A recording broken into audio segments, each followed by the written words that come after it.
Check. Oh.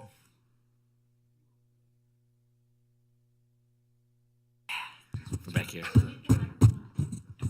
Check. All right, there we go. All right. Thank you, everybody, for coming to the regular Reno City Planning Commission meeting of Wednesday, March 15th, 2003. We will start off with the Pledge of Allegiance. Commissioner Armstrong, would you like to lead us? Yeah, absolutely. I pledge allegiance to the flag of the United States of America and to the republic for which it stands, one nation, under God, indivisible, with liberty and justice for all. All right, thank you. We will move to item number 2, roll call. Michelle, please. J.D. Draculich. Here. Harris Armstrong. Here. Peter Gower. Here. Mark Johnson. Here. Arthur Munoz is absent. Sylvia Villanueva is absent. Alex Felto. Here. We have a quorum. All right, thank you. Moving on and opening item number 3, public comment. This item is for either public comment on any action item or for any general public comment. Michelle? It should be noted for those in the audience that comments are to be addressed to the Planning Commission as a whole. Comments heard under this item will be limited to 3 minutes per person and may pertain to matters both on and off the Planning Commission agenda. Please note that the Planning Commission may not take action upon any matter not agendized for possible action on today's agenda. When you are called on for public comment, please state your name for the record and begin speaking. The timer will begin when you say your name, and you will be afforded 3 minutes. If you are an attendee in the Zoom meeting and would like to make public comment at this time, please raise your hand. Lastly, while in this room, please be respectful. Warnings will be issued by the presiding officer if there is disruptive behavior, and you will be asked to leave chambers if the behavior continues. So we did receive correspondence that was general in nature. Those were forwarded to the Planning Commission and have been entered into the record. I did not receive any request to speak forms, and I did not receive any voicemails. All right, thank you. Does anybody in the chambers wish to speak at general public comment? Okay, we will close item number 3. Moving on to item number 4, approval of minutes. Item number 4.1, Reno City Planning Commission regular meeting, February 1st, 2023. Mr. Chair, Commissioner Johnson, I'll move to approve the minutes from Wednesday, February 1st, 2023. Commissioner Gower, second. All right, all in favor? Aye. Aye. Motion passes. Thank you. Item number 4.2, Reno City Planning Commission regular February 15th, 2023 minutes. Mr. Chair, keeping it going, Commissioner Johnson moved to approve meeting minutes from Wednesday, February 15th. Commissioner Gower, second. I was waiting for Commissioner. All right. It's a little slow. We have a motion and a second. All in favor? Aye. Any of those opposed, Mr. Velta? Did we lose him? No, sorry, I forgot to unmute. And what is your vote for the minutes for February 15th? I'm voting in favor. Okay, motion passes. Thank you. All right, we will close item number 4, moving to item number 5, Truckee Meadows Regional Planning Agency Annual Report. Looks like Grace has a presentation for us. Thank you. Yes, good evening. Grace McAdin, Senior Management Analyst for the record, here tonight to discuss the annual report to Truckee Meadows Regional Planning Agency.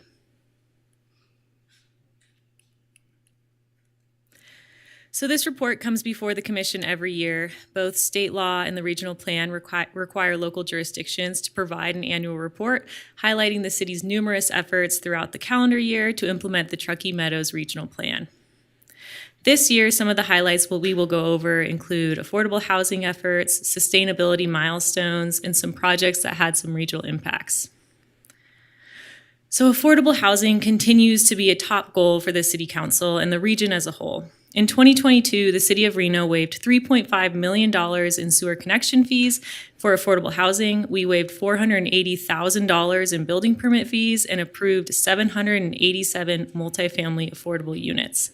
Council contributed over $37 million towards affordable housing initiatives. Sustainability is another goal that the city is working on. Last year, we received the Soul Smart Silver designation and LEED Gold certification for the first time in city history, and we have continued to participate in the Truckee Meadows Regional Planning Agency's Natural Resource Plan. We have made substantial progress in the new Parks, Recreation, and Open Space Master Plan that the city is leading that effort this year. So moving on to some projects that came before the commission that had a regional impact. These all went to Regional Planning Commission for conformance review. We processed 4 master plan amendments last year. Peavine Employment Center, Meridian 120 South Open Space, Canyon's Edge, and DPI, MPA, and ZMA. And in addition to that, we processed 87 planning cases through the discretionary review process. So this report that was in your packet not only summarizes what we accomplished in 2022, but we also discuss our efforts and goals for 2023. So we will continue to prioritize affordable housing and sustainability initiatives. We are focusing on the Title 18 zoning code amendments to make sure some of these processes get better, and continuing to collaborate on the natural resource and public infrastructure investment plan that Regional is coordinating. And we are currently in the middle of the 2023 legislative session where we're reviewing any bills that may impact the city and the region as a whole. So for tonight, we are just asking that you accept the 2022 annual report and recommend that the City Council do the same. That concludes my presentation, and I'm available for any questions. Thank you very much. Jason, I'm assuming we need to open it up to commissioners for disclosures on this? Be safe on that? Okay. I don't think so, but I wasn't quite sure. Commissioner Gower, if you want to kick it off. Commissioner Gower, no disclosures. Commissioner Armstrong, no disclosures. Commissioner Johnson, no disclosures. Commissioner Draculich. Commissioner Johnson, no disclosures. Great, thanks, buddy. Commissioner Draculich, no disclosures.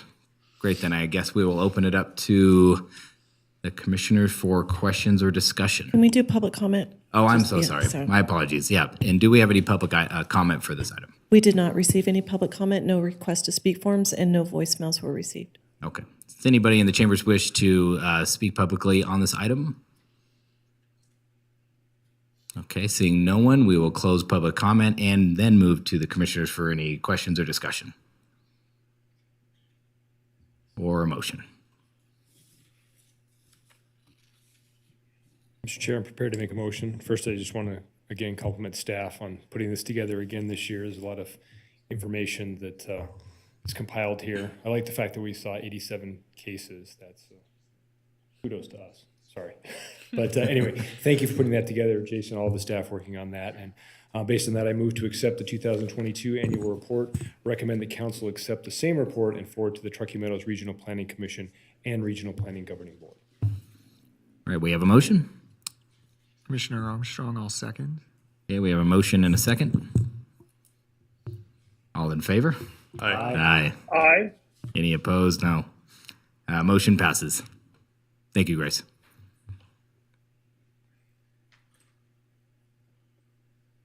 All right, we will move on to item 6, public hearings.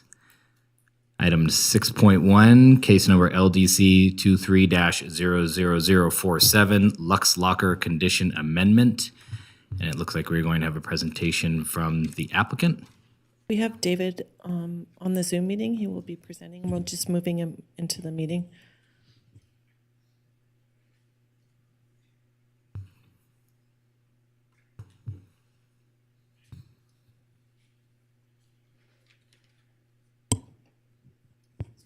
Okay. David? Hi. Can you hear us okay? Yes, I can. Okay. Go ahead and state your name for the record, and you have 15 minutes to present.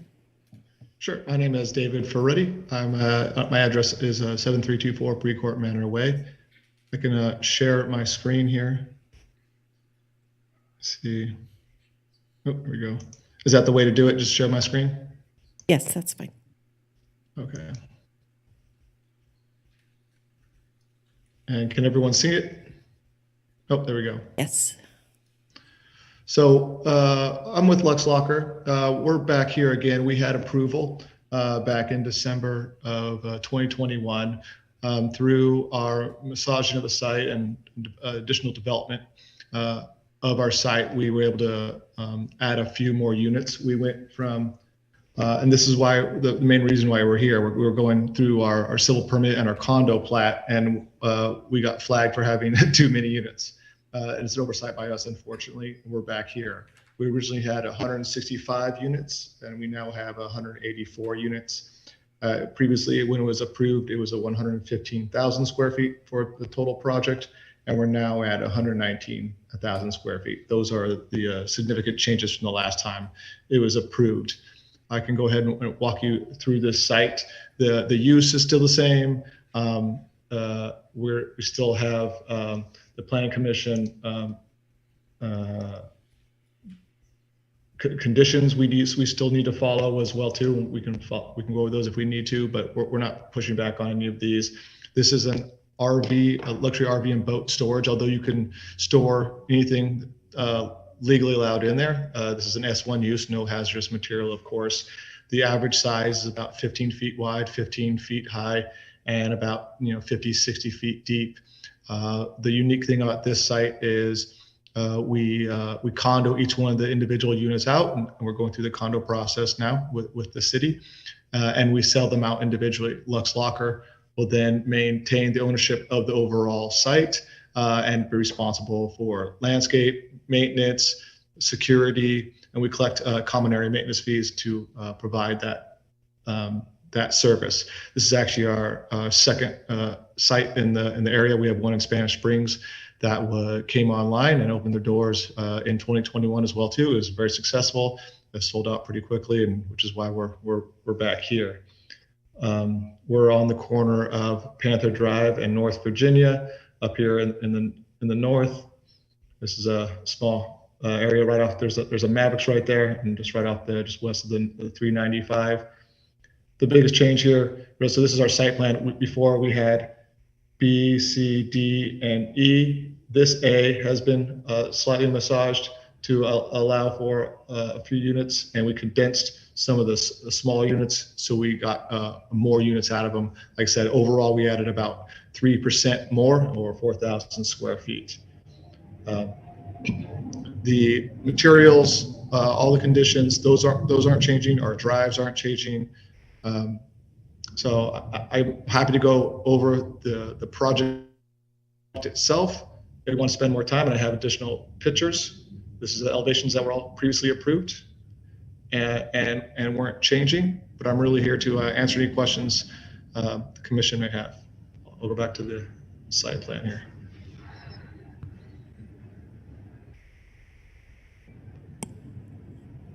Okay. All set, David. Thank you very much. We'll now take a presentation from the city. David, could you, thank you. David, could you also take your presentation down? Thank you very much.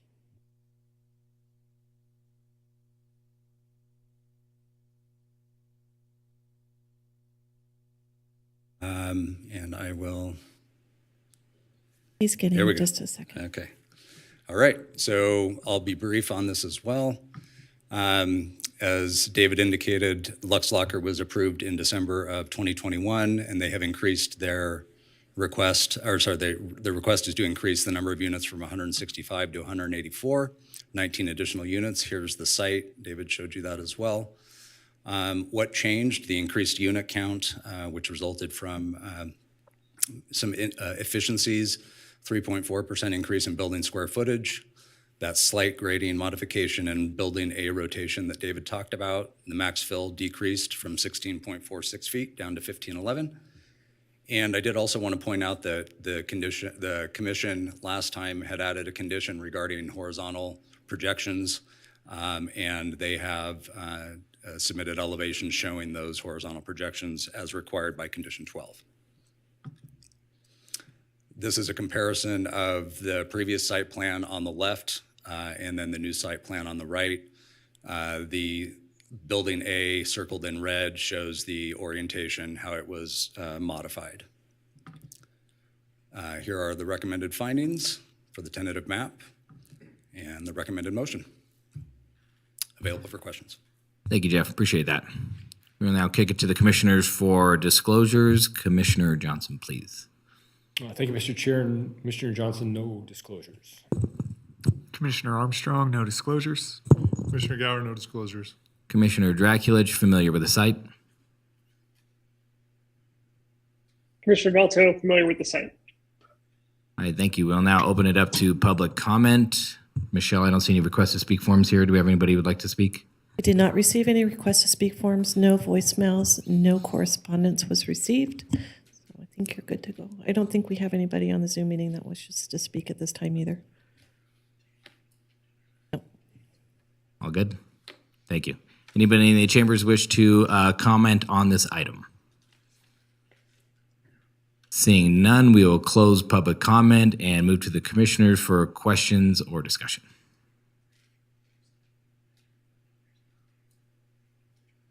Or a motion. Mr. Chair, Commissioner Johnson, I guess first thing, David, thank you. I know the condition to add the horizontal shade structures was one that was discussed here, and I appreciate that being included. So with that, in the case number LDC 23-00047, based upon compliance with the applicable findings, I move to approve the modification of LDC 22-00029 as proposed, and I can make all the findings. Thank you. We have a motion. Commissioner Gower, I'll second. I can make all the findings. Okay. We have a motion and a second. All in favor? Aye. Any opposed? Aye. Thanks. I keep forgetting about you, buddy. Sorry about that. Motion passes. Good luck with your project, David. Thank you very much, all. You bet. All right. We'll now move on to item number 6.2, case number LDC 23-00043, Cool Classics International 2. Looks like we will take a presentation from the applicant. Hello, good evening. Thank you. Derek Wilson on behalf of the property owner, the applicant.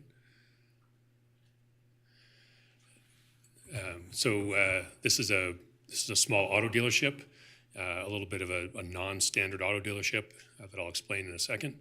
The request is a conditional use permit in the MS zone. So the project location, it can be a little hard to visualize if you'd never go there. It's a South Virginia Street address, but you get to it basically by going in the driveway to the Winco Foods, and then there's sort of a dead end in commercial complex back there. So the area in yellow is the project site. You can see it's partially built, and a building for that northernmost parcel was being planned when this use came along. So tonight we're just officially approving the use. The buildings, one building's in place, a second building was already planned to happen. It's in process. Grading is going on now, and then this use was brought to the site. The reason for that is that this property owner has been active in this area for a while. They built that current Tesla dealership you can see at the bottom of this site. They built that as their own dealership site, and then Tesla came along and bought it, and made them an offer that they felt was worth accepting. They moved their operation to the other car dealer that's sort of in the middle of this diagram. So they're operating a car dealership out of that tiny little site. And then the area in yellow was going to be car storage. They're car collectors. So they're sort of dealers by accident. People call them up and say, look, I need this 1962 Ferrari. Do you have one? Yes. And then they'll sell it. And they do that through that small building labeled car dealer in this exhibit. However, another buyer came along and said, we want to buy your small car dealer site.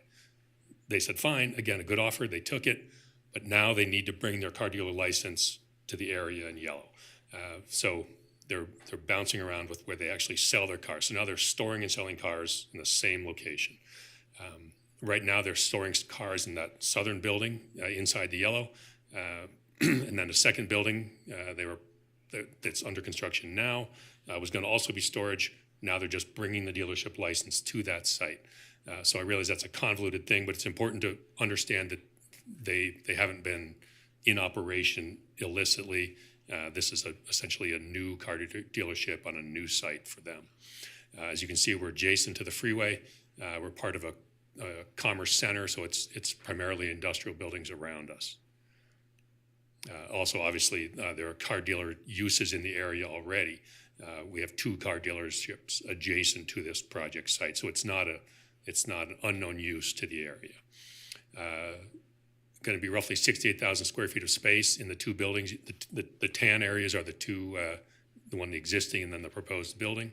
That triangle building is the one under construction. Code compliant, no zoning changes or variances needed.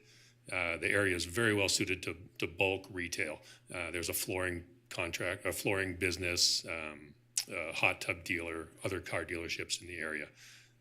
So essentially, this area was built for these kind of large retail uses. That's the old Tesla site, and this is where we're a non-standard business. Tesla is somewhat of a new business model. The old car dealerships, 400 cars out front, people drive by, they pull in, they look at the cars. That doesn't happen at Tesla. It's not going to happen at this site. It's not a drive-by business. It's appointment only. So going to be very low traffic at the site. People are going to make an appointment ahead of time, going to show up, going to look at that one specific car they're interested in. They're maybe take it for a test drive, and then they conclude the deal or not. So it's much more of the appointment only kind of business model. The zone that we're in is specifically intended for auto-oriented uses. MS district intended for a mix of low-intensity auto-oriented uses. So that's exactly what we are. Design features, we meet the parking requirement. Importantly, we are fixing storm drainage problems in the area. So along that northwestern property line, there's been long-standing drainage issues exacerbated by the construction of the freeway that never adequately accommodated stormwater flows under the freeway. So we've spent a great deal of time expanding and enhancing the drainage channel that runs along that northwest property line. And that's to the benefit of all the properties in the area. That benefits our site as well as properties to the west. I also need to point out that there are 2 small houses to our northwest along that same property line. There's no residential zoning, but there are 2 old houses. And I feel that this use is in a way going to benefit them. It's going to act as a sound buffer between them and the freeway. If you ever go out to this site, you can imagine the freeway generates quite a bit of noise. So our use, the auto dealership use, is going to be very low intensity, low noise generating. The building is going to act as a sound barrier.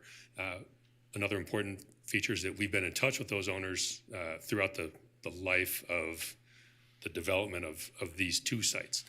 Because of the engineering work along that northwest boundary, we've had to coordinate with those neighbors. We've worked with them on enhancing the drainage channel, on working with them on where their fences were. They had some fences that were kind of on our side of the line. We've worked with them on that, and then on enhancing that fence, and generally making them satisfied that we're bringing improvements to the area. So we've had a working relationship with them. We intend to keep that. We haven't had any objections from them. So I don't want to speak for other people ever, but I feel that we've been good neighbors with them as far as this process. Infill project, that's a major master plan issue. Our architecture exceeds the normal warehouse standards. So this was kind of a boutique business, this car collecting and storage. So the building was meant to look appealing. It now makes that function better as an auto dealership. It's a nice place to hang out. So it certainly exceeds some of the standard concrete tilt-up construction in the area. Traffic generation is very low. If we were a standard warehouse or an auto dealership, we'd have much higher daily trips and peak hour. The proposed project, we have very low peak numbers. So minimal traffic impact. So that's my presentation. I realize there's some convoluted history about how we got here, but as far as the project, I think it's pretty straightforward. So I'll be happy to elaborate if people have questions. Thanks. Thank you, Derek. All right, now we have a presentation from the city.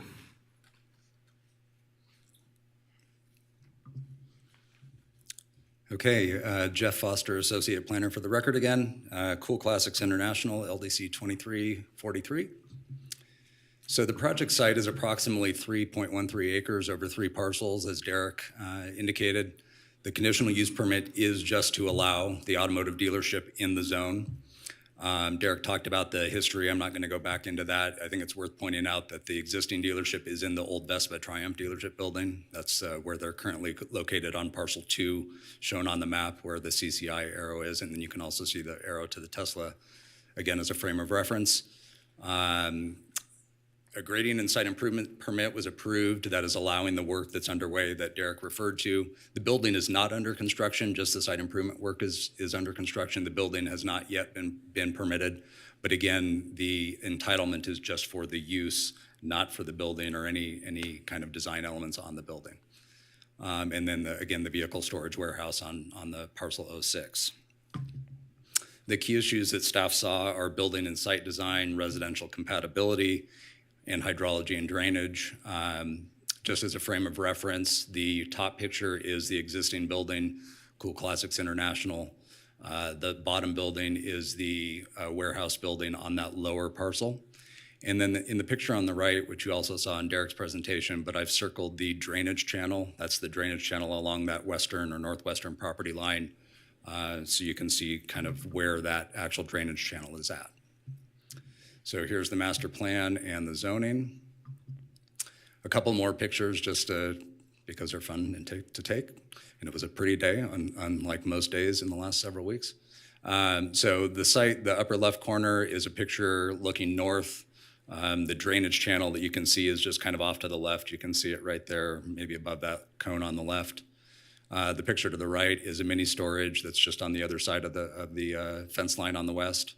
One of the businesses that's to the south on the lower left. And then the final picture is a picture looking across the site, looking north towards the freeway, and you can see the freeway borders the site there. So building and site design, the existing building that already exists on parcel 06 holds up to 120 cars. The new building holds, or the proposed building, not there yet, will hold up to 240 cars. And it's important to note that that storage area for those cars essentially fulfills the function of a parking lot at a traditional dealership. So in essence, all of the activities will happen inside the storage, and the sales efforts and whatnot will be inside. The design is consistent with other buildings in the area in terms of building mass and height, and the site meets minimum landscaping and parking. Residential compatibility, Derek brought that up, that there are 2 residences to the west. Even though those parcels are not zoned residential, the fact that they're next door to the site, staff felt it warranted a traditional residential adjacency analysis, especially regarding things like light and noise, right? So condition number 5, we put on in terms of limiting hours and days of construction. They are proposing modern cutoff light fixtures. That helps. They've also, staff proposed and the applicant agreed to all of these conditions actually, but the 6-foot high solid screening wall that will help with light and noise. We've also included a condition to turn off lighting by 10 p.m., except for security level lighting, and limit the building height lighting on that western facade to 12 feet. And it's important to note that in code, lighting on buildings next to residential is allowed to be 18 feet. So we proposed 12, and they agreed to it.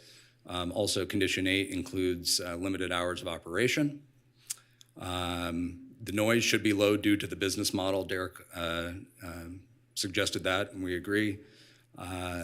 But we did include a couple of conditions, roll-up doors on that western facade, and there's at least one roll-up door on that western facade. We are conditioning that, or recommending conditioning it to keep those doors closed at all times except for access. And then last but not least, condition 10 regarding prohibiting outdoor servicing of vehicles. The last issue I wanted to talk about is hydrology and drainage. The site is mostly in shaded X, but the previously approved site improvements permit shows that they've demonstrated compliance with code as far as being built in a flood zone area. Staff has included 2 conditions related to hydrology and drainage. One, condition 11, is to, in effect, make sure that historical drainage from the west is uninterrupted, that it is conveyed through to the drainage channel. And then condition number 12 is regarding overall drainage channel capacity for the existing flows from the site as well as other areas upstream flows. Here are the recommended findings and the recommended motion, and I'm available for questions. Thank you very much. Appreciate it. We'll now go to the commissioners for disclosures. Commissioner Velto, why don't you go ahead? Commissioner Velto, familiar with the site? All right, Commissioner Gower. Commissioner Gower, also familiar with the site. Commissioner Armstrong, also familiar with the site. Commissioner Johnson, same disclosures. Commissioner Dracula, same disclosures. All right, we will now open up for public comment. Michelle, do we have any requests to speak forms? I did not receive any request to speak forms, no voicemails, and no correspondence was received. I don't believe we have anybody on Zoom that wishes to speak on this item either. Okay, thank you. Anybody in the chambers wish to speak on this item? Seeing none, we will close public comment and go to the commissioners for questions.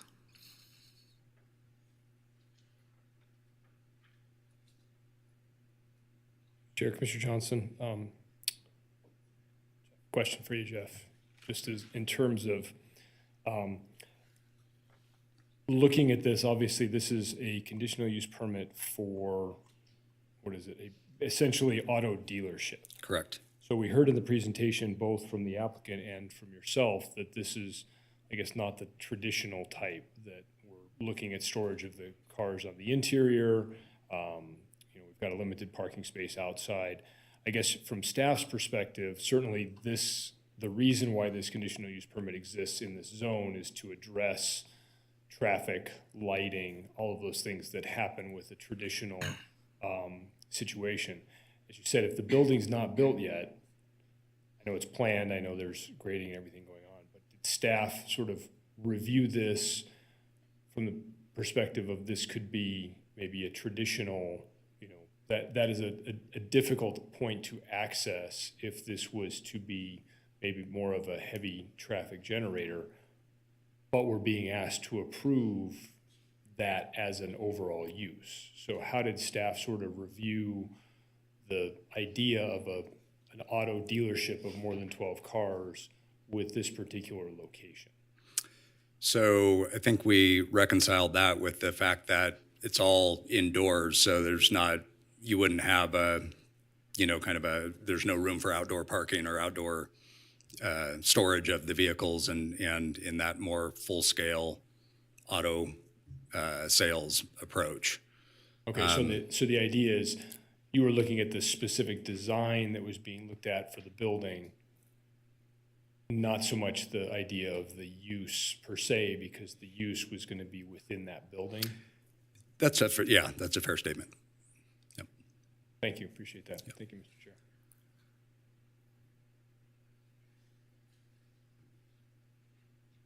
Commissioner Velto, do you want to chime in, buddy?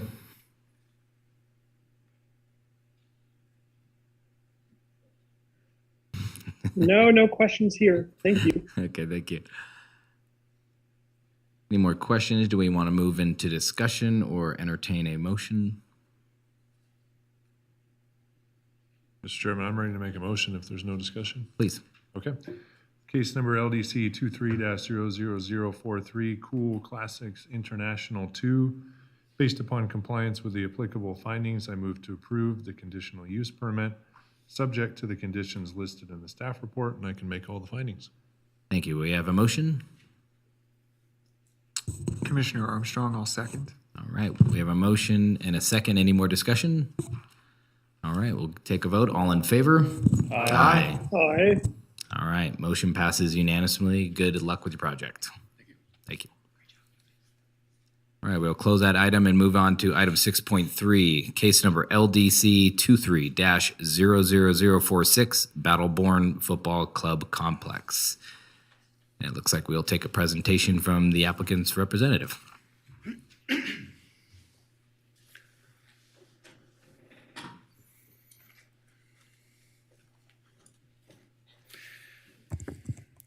Good evening.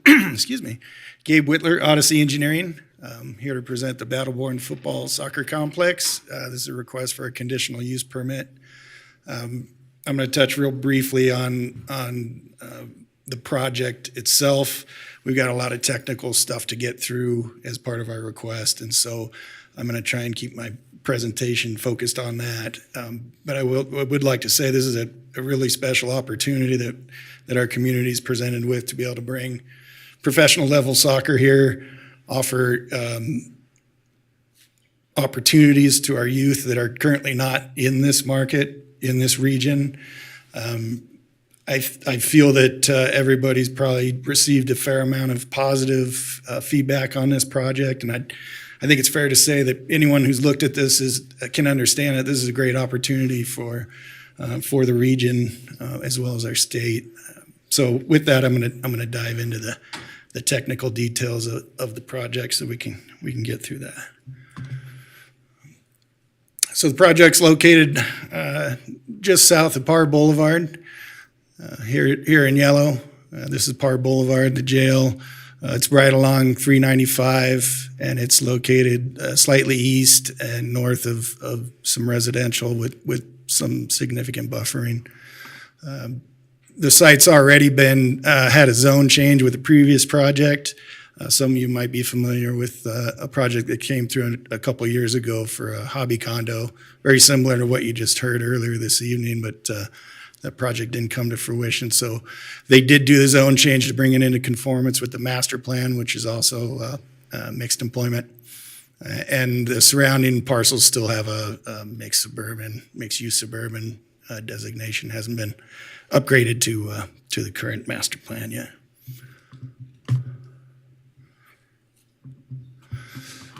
This is the site overlaid on an aerial photo. Our boundary is here.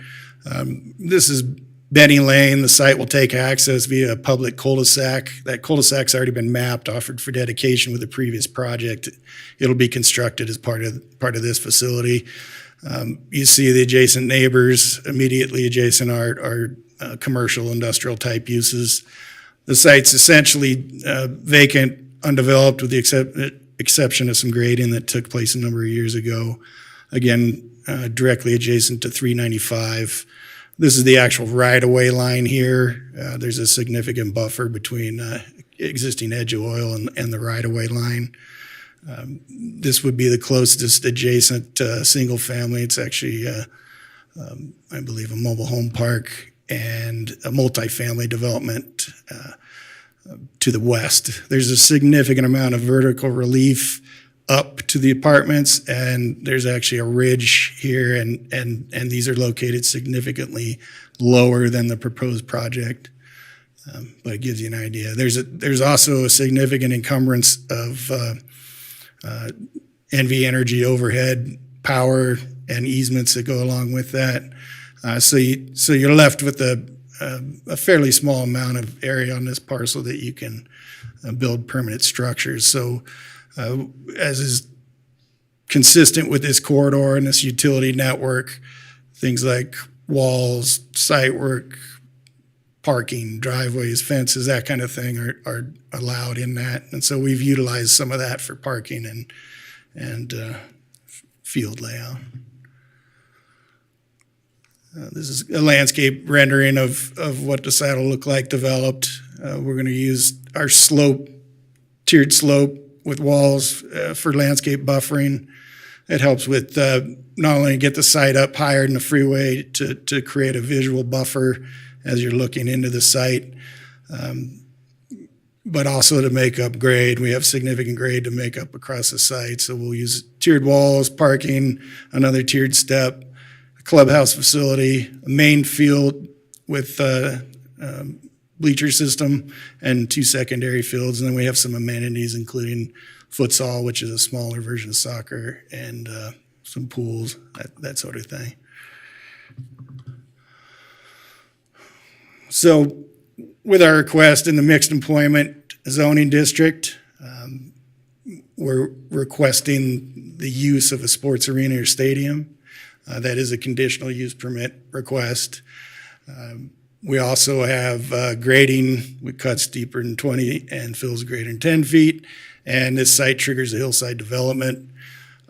Not to make light of the hillside or the cuts and fills, but this is the third project that I can think of in the last number of years. It's had an approved entitlement for grading on this site, both for cuts and fills and hillside. This is a slope map calculation that we do that results in a density reduction, in this case, an open space requirement of 16.26 acres. The site is just over 30 acres when you include the public cul-de-sac, and 29 and a half acres of developed parcel. So of that total area, we currently have, and in the hillside calculation, you're allowed to count amenities, landscape, restored slopes. So that brings us to a total of 22 acres of open space, if you will.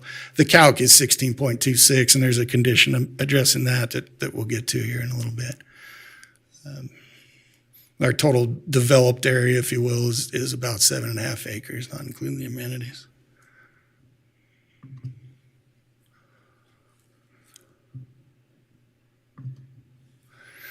Again, this is part of the hillside calculations, just depicting amenity, what went into that calculation of our 22 acres of open space. You have amenity areas in red.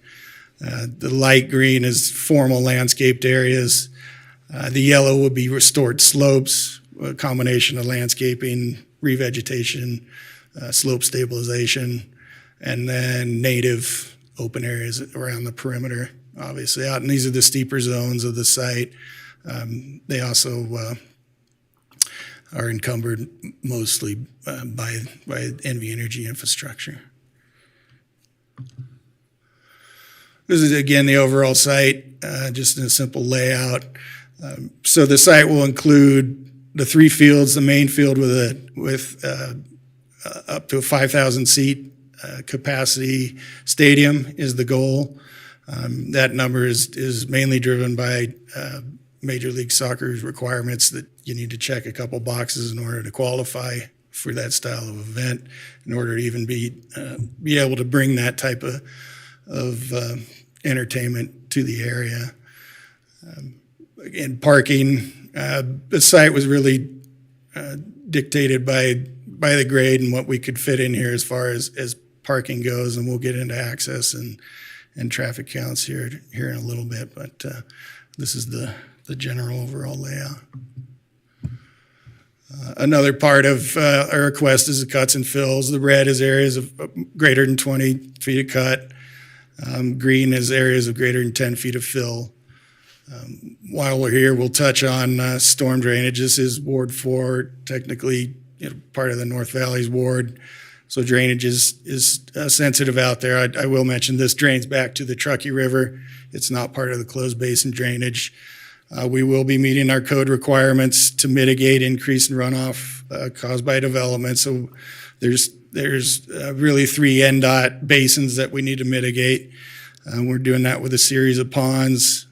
Where we don't have room for an open pond that you're familiar with, we'll use an underground chamber system.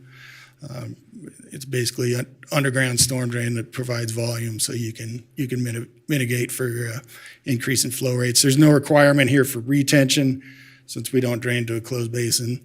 So we're just dealing with detention. And then we'll have another pond here just to make sure that we're not increasing any discharge to the downstream properties or NDOT right away. Our maximum cut will hit 46 feet back in this corner, and I think our max fill, it was about 33 feet. It's pretty consistent with the other projects that have come through. I don't recall exactly what those numbers were, but it takes significant grading to develop this site, and it's part of an original industrial park that we'll touch on a little later, but this part never got mass graded with that original property. So these cross sections show you, this would be looking north, a section through the site. So if you're 395 here, you hit the right of way, we'll have retaining walls with landscaping, parking, another tiered step in the parking, and then this would be the clubhouse facility, parking underneath, a step up to field level, and then a second level for, all the amenities that go into the clubhouse facility. Field, scoreboard, the bleachers, stadium will be tucked back into the slope, and then some more walls to catch. The east-west section is pretty boring. It kind of follows the grade a little more gently, so that the main section of concern would be the east-west here. But it also does create this is a line of sight to give you an idea. If you're on the freeway trying to look up, you get buffered by landscaping and slope grading before you get there. This is an oblique of the area. The red is the parcel, just to kind of give you an idea of. You can start to make out that this is significantly higher. There's a grade and horizontal buffer between the residential uses. Again, there's a ridge here that protects this residential development, which is much lower than the existing site.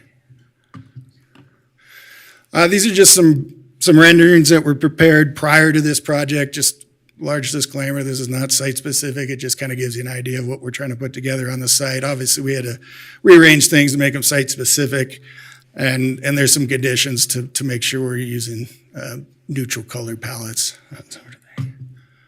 These are some rough elevations. The final building hasn't been developed, but this would be looking at the clubhouse from the freeway, parking underneath up to the field level, and then another level. This is looking at from the field at the clubhouse, and then a section of parking below, field level, and another level of amenities in the clubhouse. And is a concept of what the scoreboards will look like. There'll be one on either end of the main field. This is a kind of a summary of the proposed operations. This has been updated a little bit since we talked, but the main focus here I want to touch on is so this will host youth all the way up to professional soccer is the intent. And so, obviously youth soccer isn't going to drive much traffic. It's a typical operation, kids practice games. There's, maybe high school level attendance. Where you get into the professional level, you can see that, you'll have a professional men's with 20 home games. You'll have a semi-professional men's with 10 to 15. Same for the women. So you can get up to upwards of 70 games pretty easily. And whether all of those trigger our special event requirement or not, we don't know exactly, but that'll bring us to a condition here shortly. So this is the overall site. The green is the original industrial park I mentioned. This is how the site fits into that. You notice that access, the bulk of the access comes off of Parr Boulevard down Benny Lane.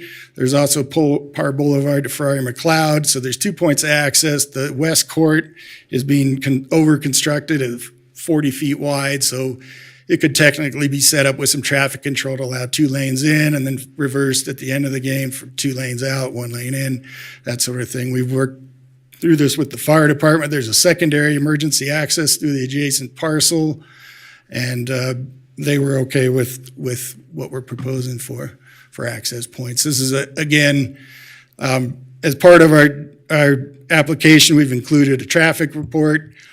At about 2,000 seats, 2,000 people in attendance, it triggers level of service problems at this intersection, Parr Boulevard and Benny Lane.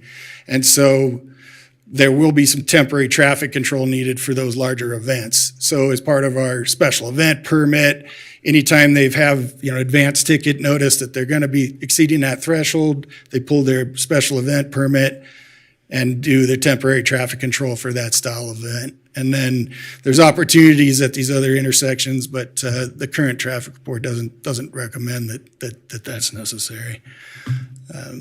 This is a letter from RTC, basic summary that they've reviewed it. They think our approach is a conservative and are on board. And I just mentioned that because one of the conditions is a little more restrictive than we like to see. This is just proving that NDOT's going to do their widening and they don't need any additional right-of-way. They're about to break ground on this next phase and add an additional lane in both directions here. We also had a sound study conducted. Short story is the freeway already exceeds code level sound.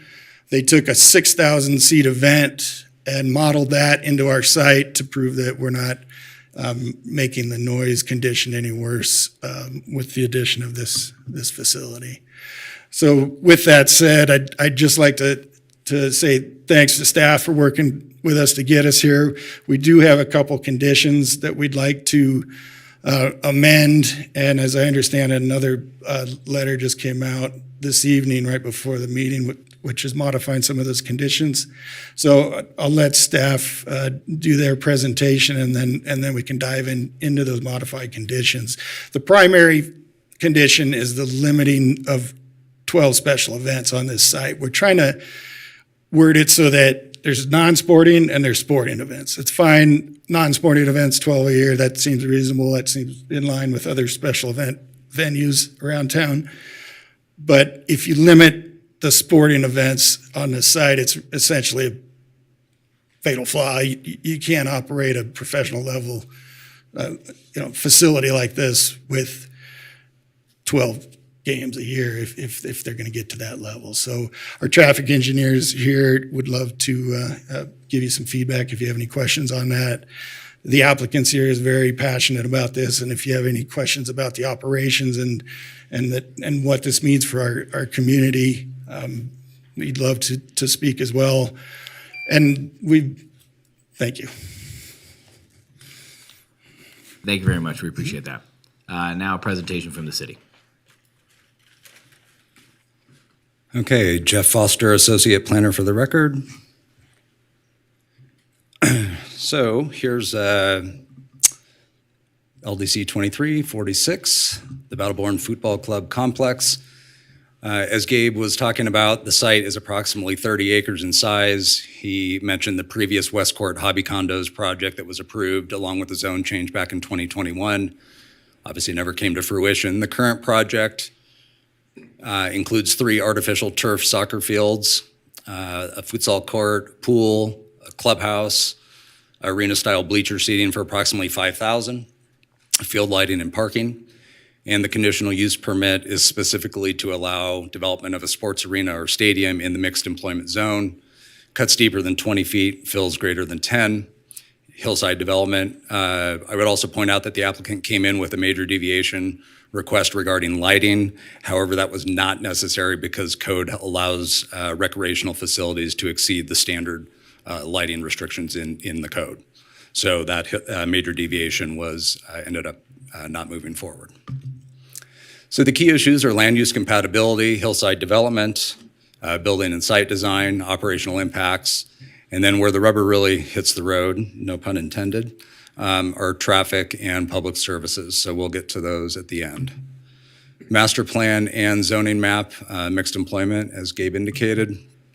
Regarding land use compatibility, the site is generally surrounded by commercial and light industrial uses, the residential uses to the west and south, Sierra Pacific Power Company, NV Energy land, and the freeway. The Bluffs apartment community is approximately 550 horizontal feet to the west and 150 vertical feet above the developed area for the proposed project. The Sun Villa mobile home community to the south is approximately 625 horizontal feet south and 60 feet below the developed area for the proposed project. Staff felt that the project is generally compatible with the surrounding land uses as a result of buffering in terms of the distances that I just talked about, the elevational differences, the topography, things along those lines.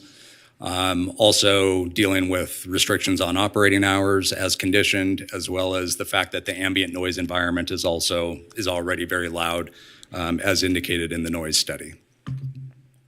Regarding hillside development, some of the particulars are on the screen in terms of the amount of cuts and fills and the max cut and fill, and Gabe went over those numbers as well. The slopes greater than 3-to-1 are at the back of the site, and they're screened by the clubhouse. The future clubhouse stepped into the hillside, other amenities on the site, the parking areas and landscaping.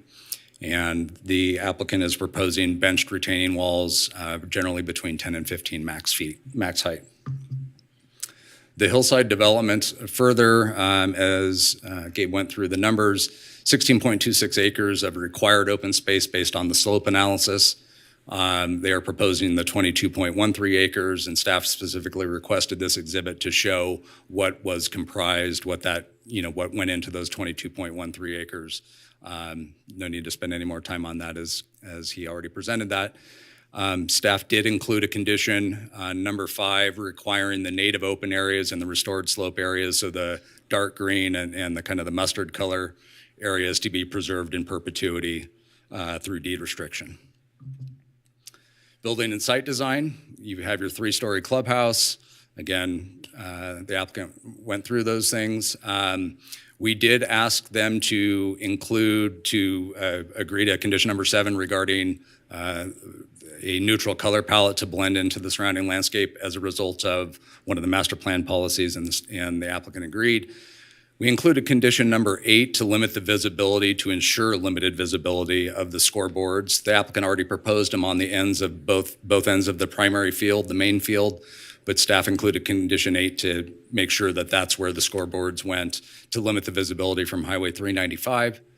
And then last but not least, regarding building and site design, we included condition number 9 to address access issues to the site, as RPD expressed interest in dealing with site issues from activities that they don't want to have to deal with up there. So closing the site down at night and having security cameras and things like that. Condition number 9 requires an operations and security plan to address their concerns.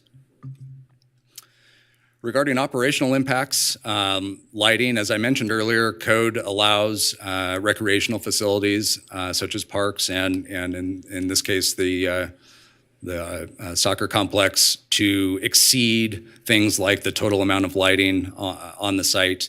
There are some things that recreational facilities still have to address in terms of the angle of the lighting and whatnot. That's in code. We also included condition number 10 to conduct a glare impact analysis to make sure that the lighting that is proposed, even though it's being directed primarily onto the fields, that does not cause glare issues for the traveling public on Highway 395. And then we also included condition number 11 requiring turning off of the site lighting by a certain period or specified period of time, specified hour, to minimize impacts on the surrounding land uses. Regarding noise, again, the elevated noise environment due to the traffic on 395, the acoustic shielding that the applicant's representative talked about in terms of the topography, the hillside, et cetera, should provide ample shielding of the noise that's generated. And it is worth pointing out that the noise that is generated will generally be oriented towards the freeway, away from the residential uses that are above them to the west and to the below them to the south. As a result, the noise environment is not expected to exceed the existing ambient noise levels, and therefore it complies with RMC. And one last operational impact I wanted to address here is, again, RPD had concerns about the use on the site with 5,000 people, partaking, so to speak. And so they were concerned about having, issues there. So again, the operational and security plan that we required in condition number 12. Regarding traffic, and again, this is where things get a little sticky. So the LOS, the level of service during normal operations, is expected to be satisfactory. That's your Monday through Friday, peak hours. It shouldn't be a big deal because that's not when the big events would be happening on the site. However, the traffic is expected to be unsatisfactory during special events. And when I prepared the presentation, the traffic study had indicated that 5,000 was the threshold for when the project would have a significant impact regarding traffic and degradation of level of service. However, the applicant prepared and submitted a revised traffic letter yesterday, I believe, that reduced that count to 2115, and that's the number that Gabe mentioned a few minutes ago. So at that point, that's when the intersection that he highlighted, the Parr Boulevard and Benny Lane intersection would be expected to degrade to unsatisfactory levels. At that point, temporary temporary traffic control measures would be necessary to keep traffic moving. Staff had concerns, significant concerns, with the traffic study that was prepared by the applicant, and as a result had condition number 13 requiring a peer review, in effect a separate traffic study. And that will come up later when I talk about the proposed changes to the conditions of approval that you have before you. Essentially, staff is now recommending to go back to the condition number 13 as originally worded, requiring the peer review of the traffic study. It's also worth pointing out that NDOT at the 11th hour, unfortunately, came in and has requested additional review of the traffic study as well. They have concerns about the existing study. Condition number 14. This is the condition requiring limiting the number of special events, which would again be triggered by the unsatisfactory traffic levels, requiring the temporary traffic control measures, limiting those to 12 events per year. The reason that that number came about is a couple of things. One is staff did not feel it was appropriate to give the applicant effectively a blank check and a clean slate, whatever analogy you want to use, for an unlimited number of special events where the traffic would be degraded such that traffic control measures would be necessary. So we proposed 12 per year, on average one a month. They could be 12 consecutive weekends, it doesn't matter. But 12 special event permits per year, whether they would be sporting or non-sporting events. The other reason that 12 is staff's recommendation is because the building code has thresholds for the restrooms. The applicant has proposed one tiny restroom building next to the primary field, and the building official has indicated that the building that the city will need more restrooms in order to approve, the use and whatnot. So the 12 special events per year was kind of the threshold that the building official had in terms of the wastewater issue. And I'm going to get to that on the next slide. So regarding the wastewater issue, the existing sanitary sewer system in the area is over 50% capacity. The applicant has proposed at least one permanent restroom indicated in the circled area there on the screen, and potentially additional restrooms in phases down the road. The special event permitting process would require portable restroom facilities to be addressed through that special event permitting process. But again, staff did not feel it was appropriate to basically just allow portable restrooms ad nauseum for every special event, from now until eternity, that there needed to be some additional actual bathrooms installed. And on top of that, you have the sewer system capacity issue. And so we proposed condition number 15 to require that sewer system improvements necessary to serve the project be completed prior to COVO on the clubhouse. Before you are the recommended findings and the recommended motion, and I'm available for questions. Oh, just kidding. Okay, should we talk about the amended conditions? Yes, please. Okay. So the applicant submitted yesterday a request for revisions to 7 conditions. We prepared a memo and it was sent out to you today via email as well as given to you here. Staff concurs with the request to modify conditions 2, 5, 16, and 17 as explained below. Basically going with the applicant's recommendations or requested modifications to the conditions 2, 5, 16, and 17. And the justifications for those revisions are in the document in front of you. The condition that we are no longer recommending a revision to is the traffic report. As I alluded to earlier, in terms of staff is recommending now the full peer review traffic study to be conducted. And so those are the changes. There were a couple that we previously did not agree with. The primary one being the limitation on the number of special events in condition number 14, the maximum 12 that we proposed. And then condition number 15, the applicant's requested reference or change modification was unnecessary. So those are the changes. Thank you. All right, we'll now move to the commissioners for disclosures. Commissioner Velto, why don't you kick it off again, buddy?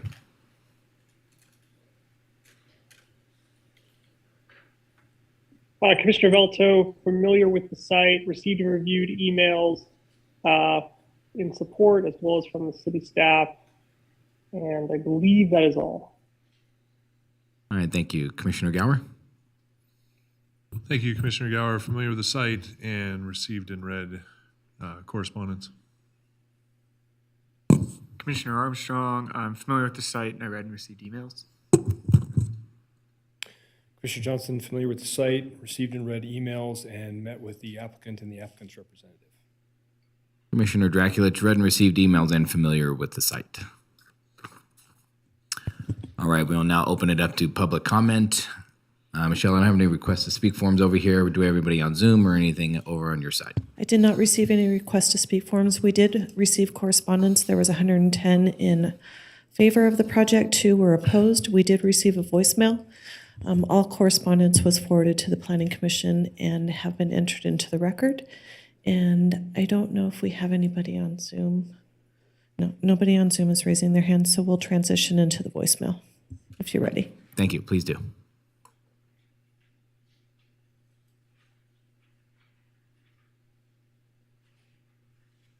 Hi, this is Joni Hammond. I was calling in support of the soccer stadium proposal that is going to be voted on by the City Council in next week. Please vote yes. I think it's something that will enhance our entire community. It will also bring money into the community instead of the soccer folks going out of the community over to Sacramento. It'll allow spectators and participants to enjoy ourselves in a field that we don't have. Please vote yes. Thank you. Okay, and that's it for public comment. Okay, thank you. Anybody in the chambers wish to speak on public? Okay, please, sir. When you're done speaking, please fill out a request to speak form. Thank you. And state your name for the record. You have 3 minutes. My name's Jared Souther. I serve on the Ward 4 Neighborhood Advisory Board, and I live in the North Valleys. I also am in hospitality. I work for Marriott. And I feel it's important to recognize that there is a need for soccer fields. But the concern that I bring to you is transportation. Park Boulevard interchange, currently I don't think it has lights. I don't go to the jail, so I'm not sure. But then they're also planning to do the Sun Valley Connector and bring traffic from Sun Valley into Park Boulevard and add more traffic there entering into the 395 with additional enhancements at interchange. My concern would be ease of access into that parking lot for buses, because if they're bringing sports teams in and not having soccer moms bring all the kids in, the other thing would be, is there going to be sidewalks that will allow for youth to walk safely in and out of that neighborhood? And is there an RTC bus that would allow kids to ride into that community? Those are the things I've observed in hearing the neighborhood advisory board meeting and then tonight as well. I think that they want to fill every field, that they want to be able to bring families and teams to enjoy a great experience. But the limited amount of access in and out, it's great to have reversible traffic, but as I see traffic going to TMCC in the morning or at other time events, it backs up onto the freeway. Yes, they're adding longer merge lanes and things that will happen, but at some point there's going to be a bottlenecking. That's what I see right now. So thank you for your time. Thank you. Anybody else in the chambers wish to speak? Okay, seeing none, we will close public comment and move to the commissioners for questions of the applicant or staff.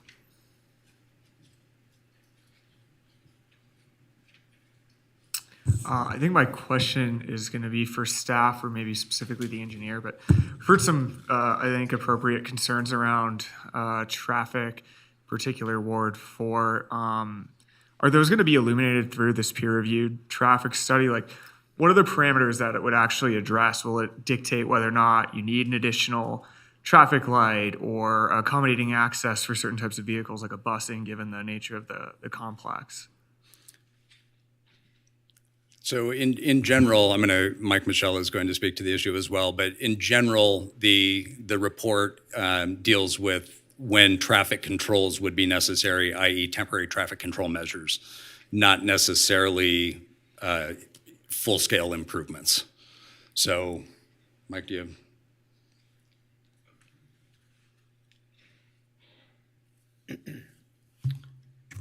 Good evening, Mike Michelle, Engineering Manager for the record.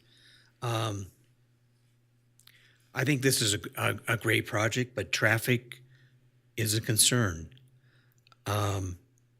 There's been some flux in the traffic study that was prepared. I have an awful lot of respect for the traffic engineer that prepared the study, but at the end of the day, I think given the unique characteristics of this project, it's a one-off.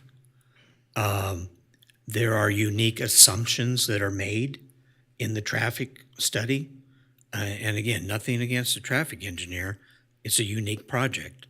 I think we should have a third-party peer review of the study. And I will say that when I say peer review, that would be also looked at by NDOT. NDOT has concerns of this project with the 395 northbound PAR intersection, and I'm quite sure that they would have concerns with the temporary traffic control that would be offered in these special events at the intersection of PAR and Benny. Because if you have an all-way stop there, there could be some backup on the on-ramp and off-ramps. So when I say third-party review, that would be at the sole discretion of our administrator, who that person would be. I would expect that to be paid by the applicant, and I would expect that the administrator will not approve this study unless NDOT's concerns are addressed. And it would take into account all the stuff that you mentioned. It would also take into account what is the threshold for a special event. I don't know. I don't know that. I cannot give you an answer to that. I know somebody said 2,100. That number came up yesterday. I don't know what that number is, but we would have to come up with that number. And that's something that would need to be studied. I would also expect this traffic study to address line of sight issues at PAR and Benny. I think there's a line of sight issue making a left turn southbound. I would expect that to be studied as well, just in full disclosure to all who are listening tonight. Please, go ahead. Quick follow-up to that. So if NDOT is not satisfied in the manner that you described, would that then trigger something beyond temporary traffic control? Does it compel a more permanent infrastructure solution to that for the project to move forward, or is that outside of the scope of what we're looking at? How does that actually work? That's a tough question. There is no traffic signal today at 395 in the PAR exit. I know that there is a project, the Dandini project that was approved some years ago that was required to put in a traffic signal. Would this project trigger a traffic signal there? That's kind of a tough question to answer. I don't know the answer to that. I know that NDOT will have an opportunity to provide comments, and I know that backup onto the 395 is something that is just not acceptable. I don't care whose project it is. Thank you. I appreciate your commentary there. Fellow commissioners, if I may, where we're talking about traffic, maybe just enlighten me a little bit more. This question is for the applicant. I kind of just want to get a better understanding of what we'd expect. I kind of understand we're tackling the bigger events, but also, what are we going to see Monday, Tuesday, Wednesday, and what's a busy month? Like, what are you guys expecting there? I just kind of want to give you a chance to talk about exactly what we'd see, kind of baked inside of what they're discussing right now, if you can. Certainly. I'm going to turn it over to our traffic engineer to address that, if that's okay. My name is Christopher Moltz, PE. I'm with West Tex Consulting Engineers. I did the traffic study. So there's a lot of concerns with the traffic that I think if everyone read the traffic study in full, I think would be addressed. I understand there's a lot of information coming in, and it's, with all the attachments, it's probably like 50 pages. But most of these concerns have been addressed. We did use RTC traffic model into 2050, which that does take into account future projects and future improvements. So all of that's based on the 2050 planning schedule. So I know there's concerns about, what about the future projects from Dandini that should be taken into account into the 2050 traffic model by RTC, which was used for projecting future growth. So let's see. I would like to note that the 2,155 seats was based on the 2050 traffic, which is going to produce higher levels of traffic than current. So hopefully between today, which is 2023, and 2050, that'll be enough learning curve to adjust for that time frame. RTC, Swan Wang, PE, and PhD, she did review it. They said that because we're using weekday trips, it would be conservative. One second. I don't have a problem with working with City of Reno and NDOT to perform additional analysis. I just think it's a little bit unorthodox to get a third-party review, especially in terms of time and effort.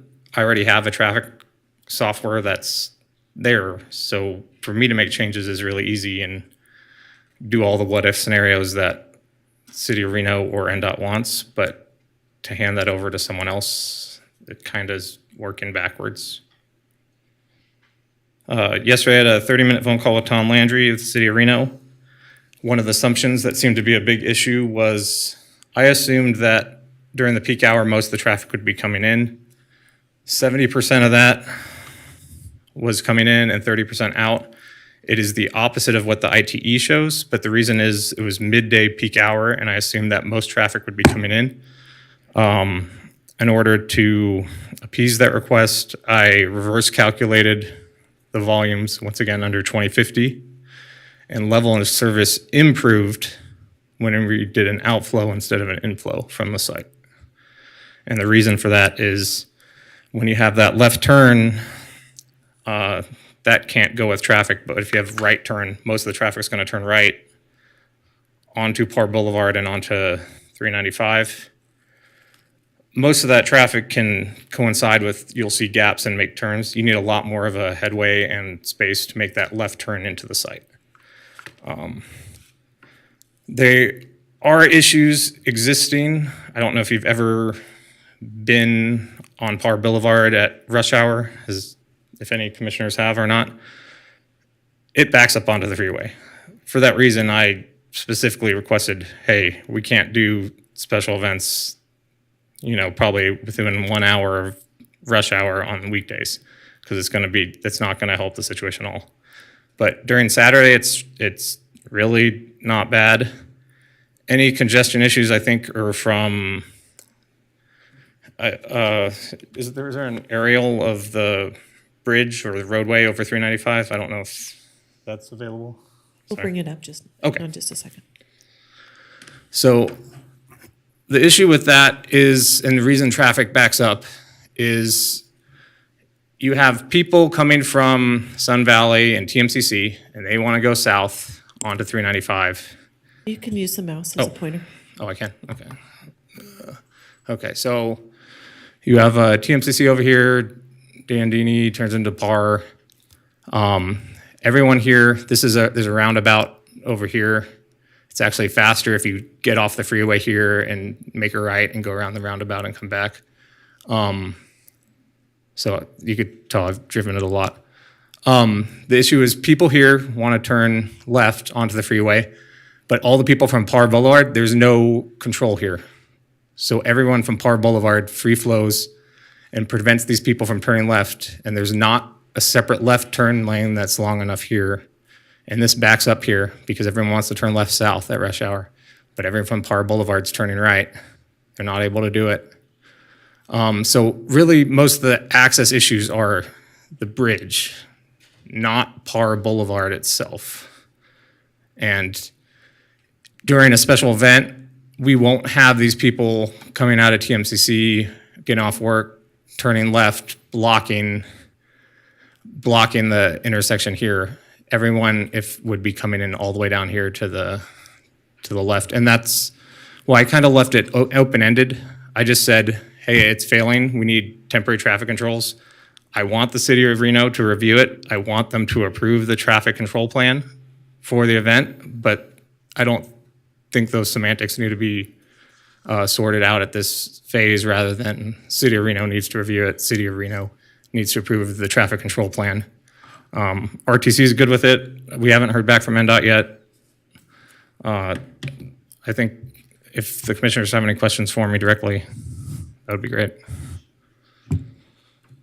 Commissioner Guy, I kind of feel like I jumped in. If you want to keep going in on the traffic, I guess if I go back to the applicant, I was trying to get a better understanding of what we're seeing outside of the bigger events, and I appreciate what you said, but understanding, so my kiddo's in soccer, and I go to all these fields, and they are very busy on a Wednesday, and they pack the kids, and so I kind of wanted to get a better understanding of what we're seeing on a typical week in June that is not a major event, because I think that kind of bakes into my minimal decision-making. impacts. And what are you expecting? A lot of practices and just some games? Yeah. I mean, what does the schedule look like? Practices, correct. And are we having outside of the MLS or professional events? Are we bringing in clubs from out of the state and having 60 teams playing at once? I mean, I understand that probably has a lot to do with the success of this complex. Is bringing in outside events, which this community definitely needs. I'd love to see, but those are bigger events too. I've been in those parking lots. It gets a little crazy when there's 50 teams playing on a Saturday and Sunday. Thank you. My name is Mark Reno. Can you hear me? Okay. My name is Mark Reno. I'm the applicant, the developer. You have to keep in mind that there's just 3 fields. So these are not mega tournament events, but you're exactly correct. The draw, I think, let me just unravel and unpack some of the things that you've experienced and some of the things that we're looking at. But at the youth sport level, all we have are 3 fields, and there's a limited amount of volume that can be, people that can be using 3 fields at any given time. Okay, so we don't expect there to be that much traffic. I think at that particular level, the emphasis is on the family experience. So when you bring your son or daughter to soccer practice, that there's a clubhouse with amenities for you, whether if you want to work out, have a coffee, open up your laptop, that you're not trapped in your car using a porta potty as your amenity. So something for the family to go to enjoy. So that's a instrumental aspect of this facility. Part of the catalyst for families to pursue the sport of soccer is the pathway from when they are children and they aspire to be stars someday. Maybe it's through college, maybe it's to be a professional. And right now, Reno does not offer anything in that regard. The team currently, there's some athletes in the back. They play in the U.S. Open Cup. They compete at the very highest level of the U.S. Open Cup. That's the most prestigious tournament in North America. There is not a facility in Northern Nevada that qualifies for a game at that level. The number of bleachers, controlled access, the quality of the field, Reno doesn't have a field even for that level. So we were forced to beg and borrow to allow us to have a home game down in Douglas at one of the high schools down there. But a typical high school doesn't qualify for a U.S. Open Cup game. So because we don't have the facility, we don't have a team. We don't have that North Star. It's a Christmas tree without a star at the top. And what happens there is that the most aspiring students that are athletes, they want to go to college or they want to go to or become professional, they all have to leave our community. They have to go somewhere else. And if you've ever been an outsider trying to get in, that's a very difficult scenario to be in. You've made the track of the path fantastically more difficult when you always have to, when you're from Northern Nevada and now you have to be an outsider. You're the best here, but your dreams are going to get crushed because you're trying to take someone else's job in an out-of-town situation. This opportunity brings that North Star right into our community. The state of Nevada doesn't even have a professional grade soccer field. Las Vegas, who just got the Las Vegas Raiders. Las Vegas, who is now getting $1 billion, another $1 billion to bring the Oakland A's to Las Vegas. They even have the Eiffel Tower, for crying out loud. I've seen it, trust me, it's there. We in Northern Nevada, I've lived here for 40 years. We don't have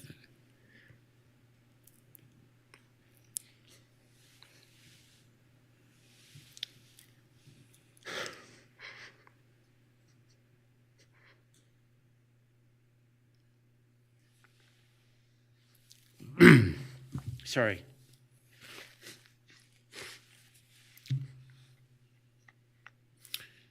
We drive the best here away.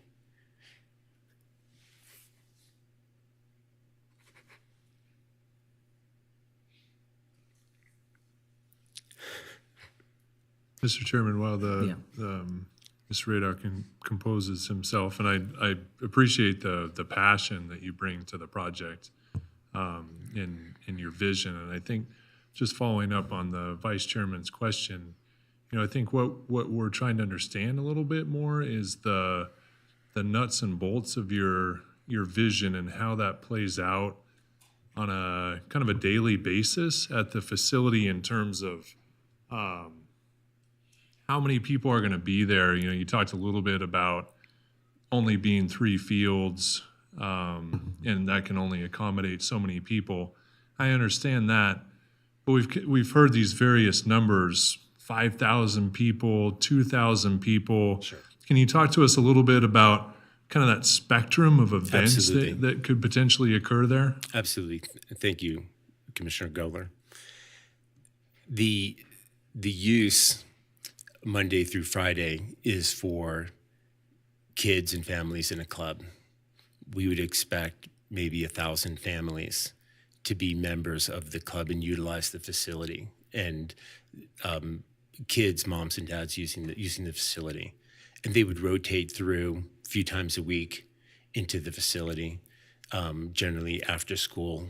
There's ideas that we could incorporate academy level quality where kids that could actually play soccer during the day and then go to school afterwards. So there's that sort of use, but that just kind of balances out the flow of what we're doing there.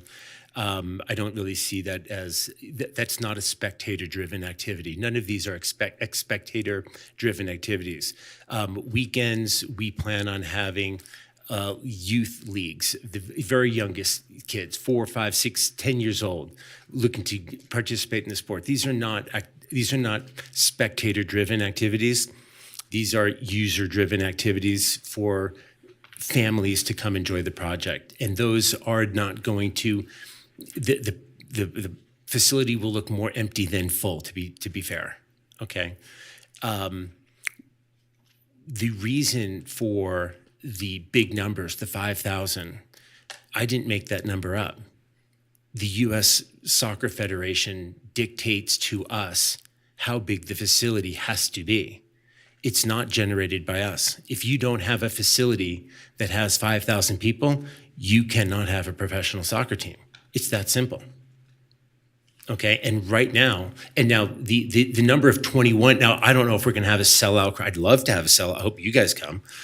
I'd love to have especially Mark, I know he's a soccer player. But the number below 5,000 is just, you don't have a sold out soccer stadium. And we'd like to have a sold out soccer stadium for the men and for the women. We plan on having a women's professional soccer team too. And where this really comes, like the frequency of this is that in order to start the season, the very first question that you're asked is, tell us about your facility.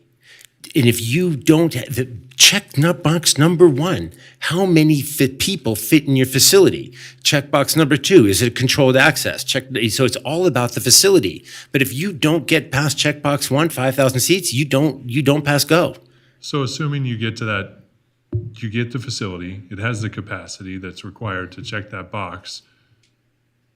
What is your vision for semi-professional, professional events? What is the frequency of those type of events? Are we talking excellent 12, 20, 50? Excellent question.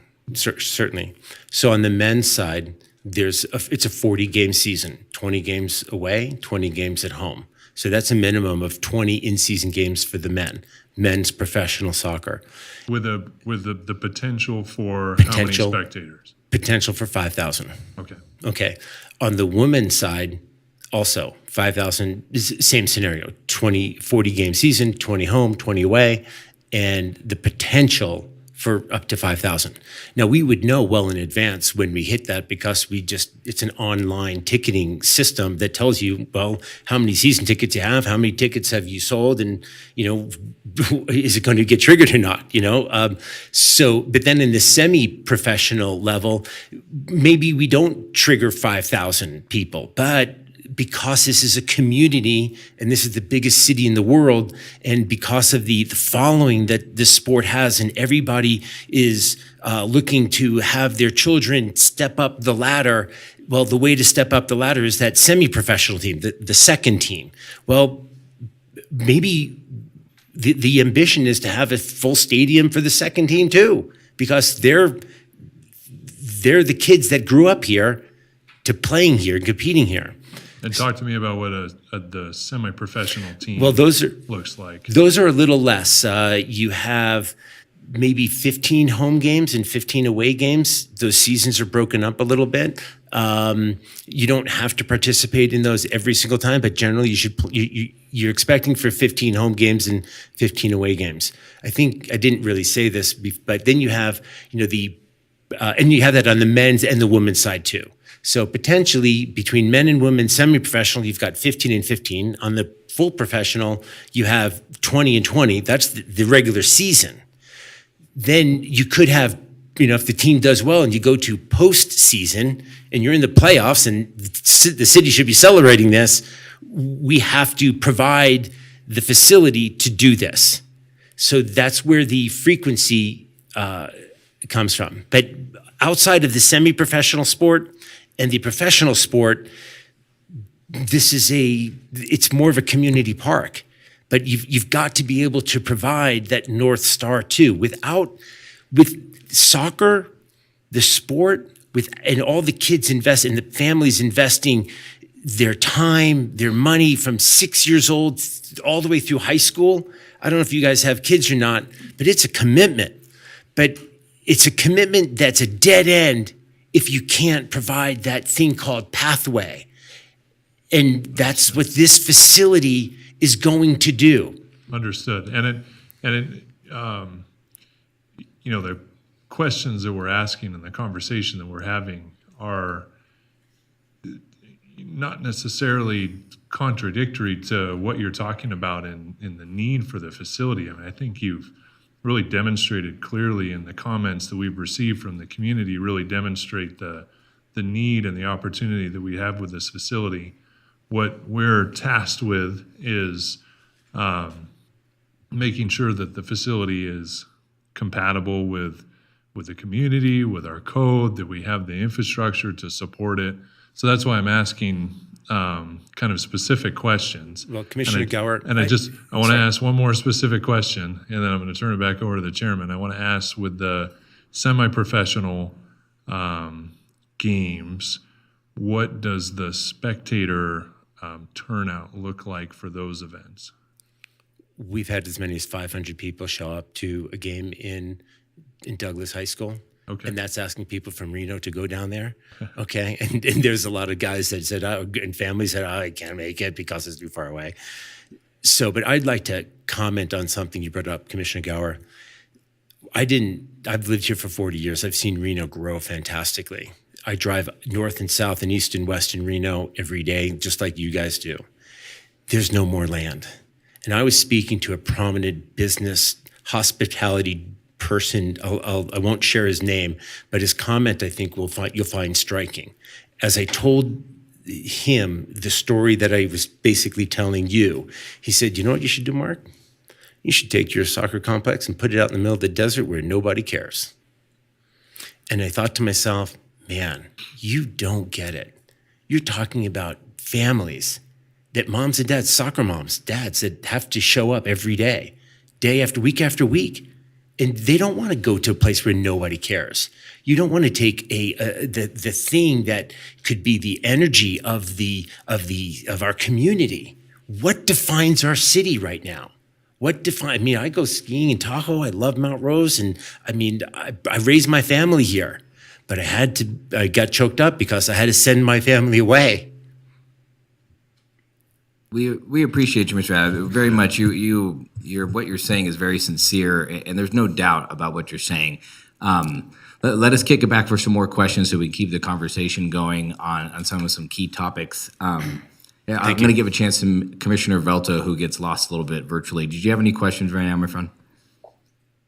Well, I don't, but I've appreciated the line of questionings and the response from the applicant. Okay, thank you. Commissioner Johnson. Thank you, Mr. Chair. Mike, I want to follow up on just a couple things to try to understand.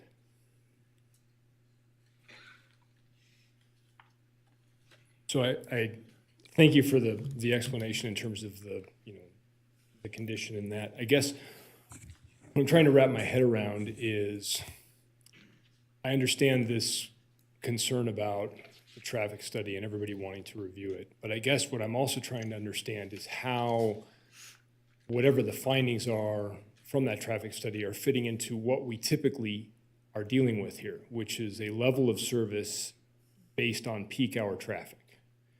And as I understand it, and by your admission, everybody's admission, we are not dealing with peak hour traffic here. We are dealing with, weekends. We are dealing with evenings. We are not dealing with a peak hour time that is going to show level of service dropping below acceptable at 8 o'clock in the morning. So I guess what I'm trying to understand is if we do this peer review and it says, hey, there's traffic concerns that are happening when 5,000 occupants are attempting to leave this site, I guess I'm trying to understand how the city is going to treat this differently than when every ACES game gets out, or when every UNR game gets out, or when any other large events happen on a very regular and very known basis that create traffic situations far and above the levels that we're looking at. So certainly we've not dealt with any of that. So I'm trying to understand how the city is proposing to implement the findings of this traffic study when we are talking about upwards of, potentially 70 events, assuming they are all sold out across the span of a year, that are going to create traffic issues for 30 minutes on both sides of the event, and how that is going to be either impacting this project or conditioning this project. Because I don't understand from the staff report and from the request from the peer review what exactly we're looking at here. We're addressing that there's a concern, but I don't see a path forward for addressing that concern. See where I'm going with that? So I'm trying to understand where you're going with this. Thank you for the question. Mike Michelle, engineering manager, for the record. Well, that is a reason for, this is a unique project. That's the reason for the peer review, is especially to set that threshold number for a special event permit. And the stuff that you're talking about comes out of the special event permit. It's a totally separate process wherein there are folks here at the city that review these applications and that set special conditions like flaggers. And those flaggers could be at the off-ramp. Those flaggers they will certainly be at the intersection of Parr and Benny. They would set conditions of temporary traffic control. But it's their job, the special event committee, to come up with those conditions. We all have been to ACES games. We see the flaggers there. We see the special traffic signal conditions that are put on. There's a number of ways that this sort of stuff can get mitigated, but, we need to have a threshold. What is it? So I appreciate that, and I think this is where, I guess, my line of questioning is going. So we're asking for a peer review to establish a threshold when we identify that the existing traffic patterns are not appropriate. Correct. And then separate from that, so that's a requirement, is they have to identify that. And then separate from that, there is a requirement, and it's not a condition, but it's a requirement that they would be looking at a special use or a special event permit for that, which is independent of anything that we see. It deals with those things that you were talking about. So if the traffic third-party peer review gives a recommendation for what that is, and the applicant is able to provide that, and we've had discussions about that on other events, if the applicant is able to provide that and willing to provide that, why are we limiting that to 12 times a year? That's not my, that's somebody else. Okay, That's somebody else to answer that. That's a building official issue. Okay, so, and I'll ask Jeff to come back up. Thank you for explaining the peer review process to me, so I appreciate that. So Jeff, if you can come up, because I know from what I heard in your presentation, there were two issues with this special event concern. The first one is traffic control, and the second one is essentially restroom facilities. Correct. Okay, and so as I understand it, from a building code standpoint, the building official is going to look at this with an occupancy based on the bleachers as part of the overall build out. I see the bleachers aren't expected until the third phase of this project. So there won't be 5,000 people there until the third phase of the project. Correct. So when those bleachers are constructed, I fully suspect that the building that's not designed yet would also include facilities to accommodate that. So back to my question, it seems like there's everything in place for the special event permit to address the traffic and the building department to address the restroom issue. So why are we limiting it to 12 times a year? So Jeff Foster, Associate Planner for the record.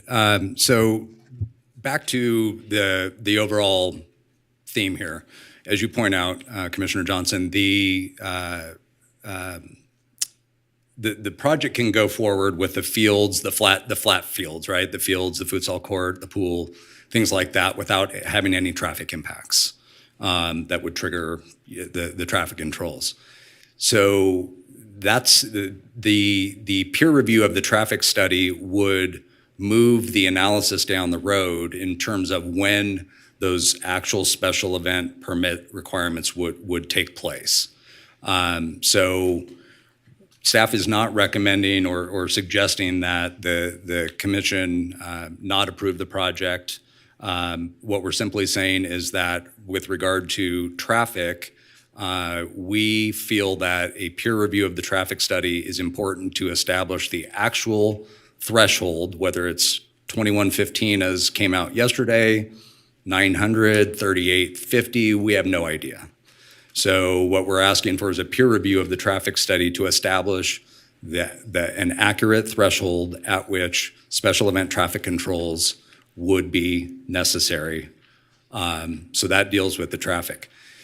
The theory, the staff's thinking here, and this is setting aside the building official discussion with regard to the restrooms, because as you point out, that can be addressed through the permitting process. The number 12 came from that as having some kind of a number. Instead of 0 to infinity, right, we wanted to have some kind of a number for you to chew on as to what was appropriate in terms of allowing a degradation of level of service such that traffic controls, temporary traffic controls are necessary. And that number that we recommended was 12. It happens to tie into the building code issue with regard to the restrooms and versus porta potties. But we felt that having a lower number was appropriate in order to not effectively impact the community out there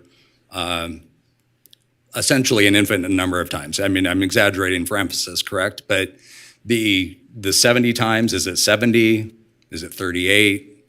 You know, that's up to you to decide, right? So I guess, and I appreciate that, and I think that makes perfect sense, and it's a good discussion for us to have, but I'm just trying to maybe just go back to understanding if everything is put in place based on the results of the traffic report, the third-party study, and everything is put in place to identify what measures need to be taken, and the applicant agrees to do all of that, and by all accounts would have to ask for that special event every single time. There's not a blanket special event thing. None of that's happening here. I guess I'm still trying to understand what, the magic number of 12, if all of the other conditions are met, then the issues that are potentially creating the problem in theory are being mitigated based on all these other conditions. So you say that, you're trying to give us a number to know for sure, but at the same time, we're also saying that that's based on making sure that everything's already addressed. So that's why I guess I'm just trying to understand if there was something specific to 12, or if it was just, as you say, a number for us to. It was a number to chew on, and the context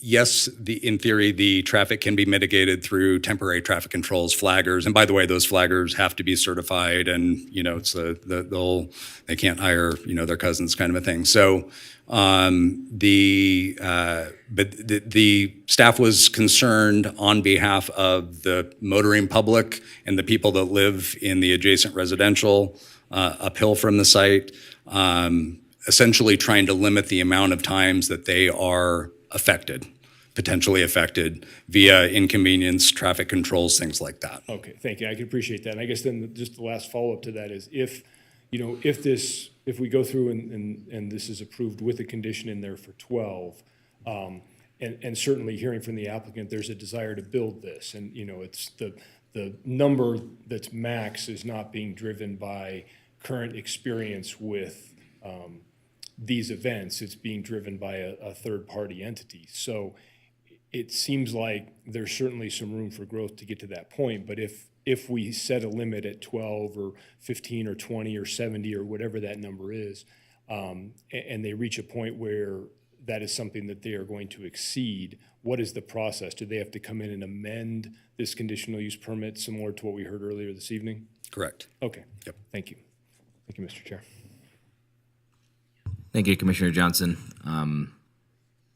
Commissioner Velto, do you want to chime back in? No, thank you. Not right now. Okay.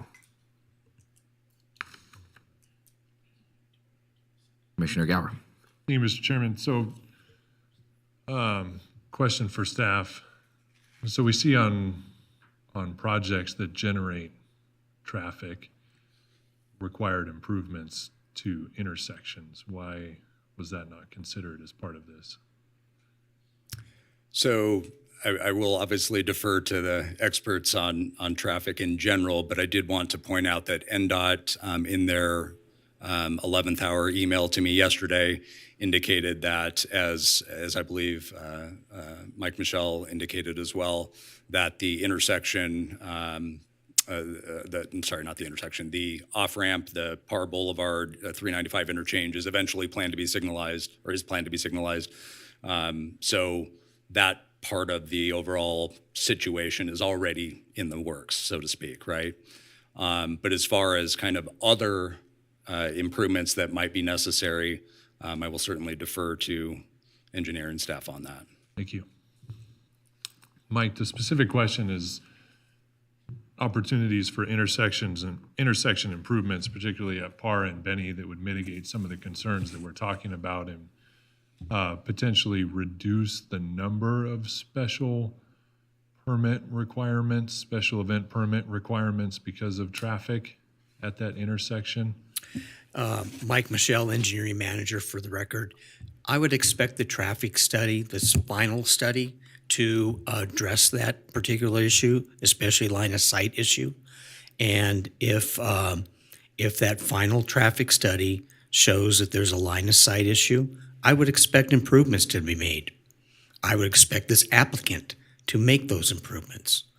I would expect that if the level of service at that intersection was absolutely unreasonable, meaning it's F and F and F, that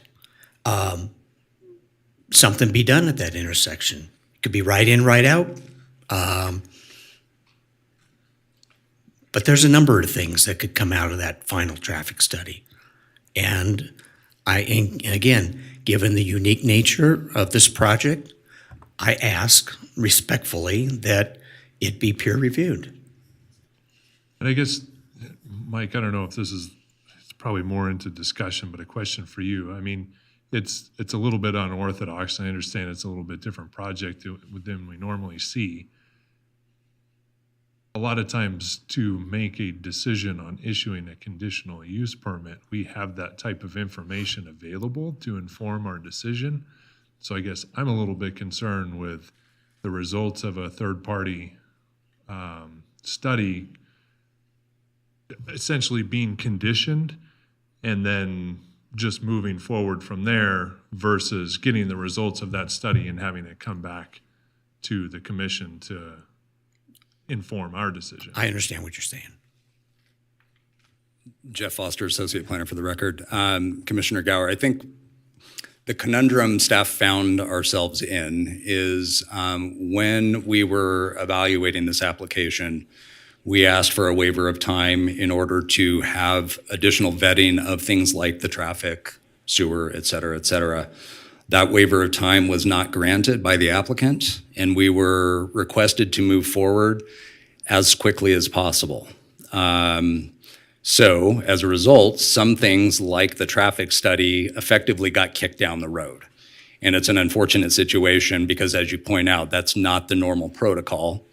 But we were not given the opportunity to make sure that everything was addressed with the documentation that we had on hand when we were requested to move forward with the staff report and bring it before you tonight.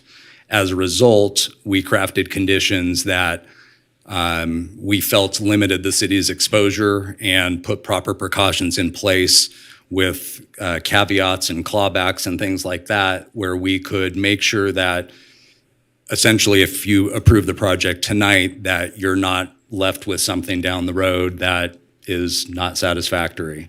So that's why the peer review traffic study was effectively conditioned to then happen at a future point in time. Thankfully, because it's not required for the use of the fields, the initial use of the fields, this isn't something that timing-wise is absolutely critical, and we'll have some time to work through the details. And so I have if I could, Mr. Chairman, a related question on that point. So what would be the requirement? Would a conditional use permit be required if this didn't have a stadium component to it? If it was just 3 fields with some amenities? It would for the cuts and fills and the hillside development. Right, but not for an arena stadium. Correct. Okay. Correct. And I mean, I understand the applicant is moving forward because you want to have the approval in hand to demonstrate to whoever is the organization that you have this facility approval in place. But, you know, we're faced with this conundrum, as you point out, Jeff, that we don't really have the information that I feel is necessary to make an informed decision on the traffic.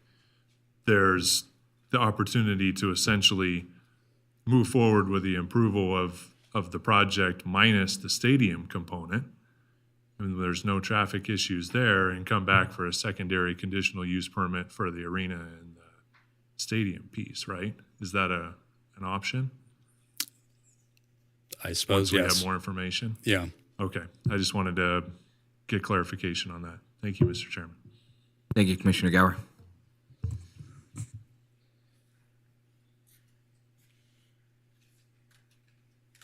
Mr. Chairman, I just have one other unrelated to traffic question. Please, go ahead. I didn't see signage come up in the staff report at all, and I'm curious what the signage limitations are.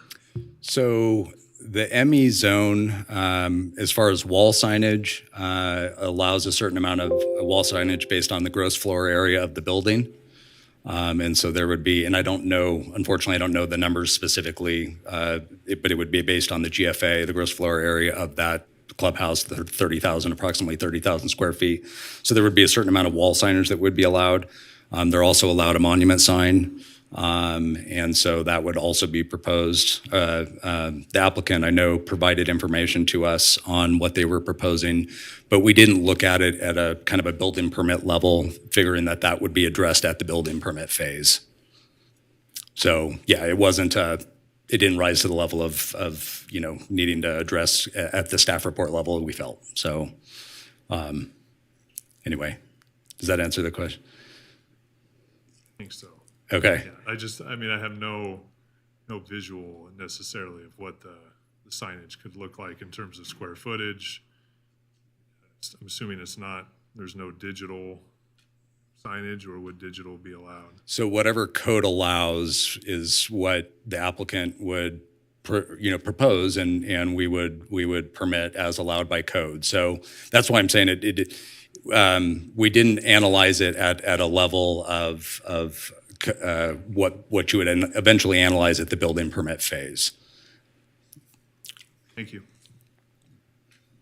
Mr. Chair, can I follow up on Please, that? go ahead. Just, this was tied to a condition sort of as well as where Commissioner Gower was going with that. I see the condition about the building having the colors that blend in with the native area, but I'm also looking at this, and I'm thinking about this idea of the clubhouse and the main field and everything else. Is the idea of that condition intended to mitigate any visual concerns from off-site?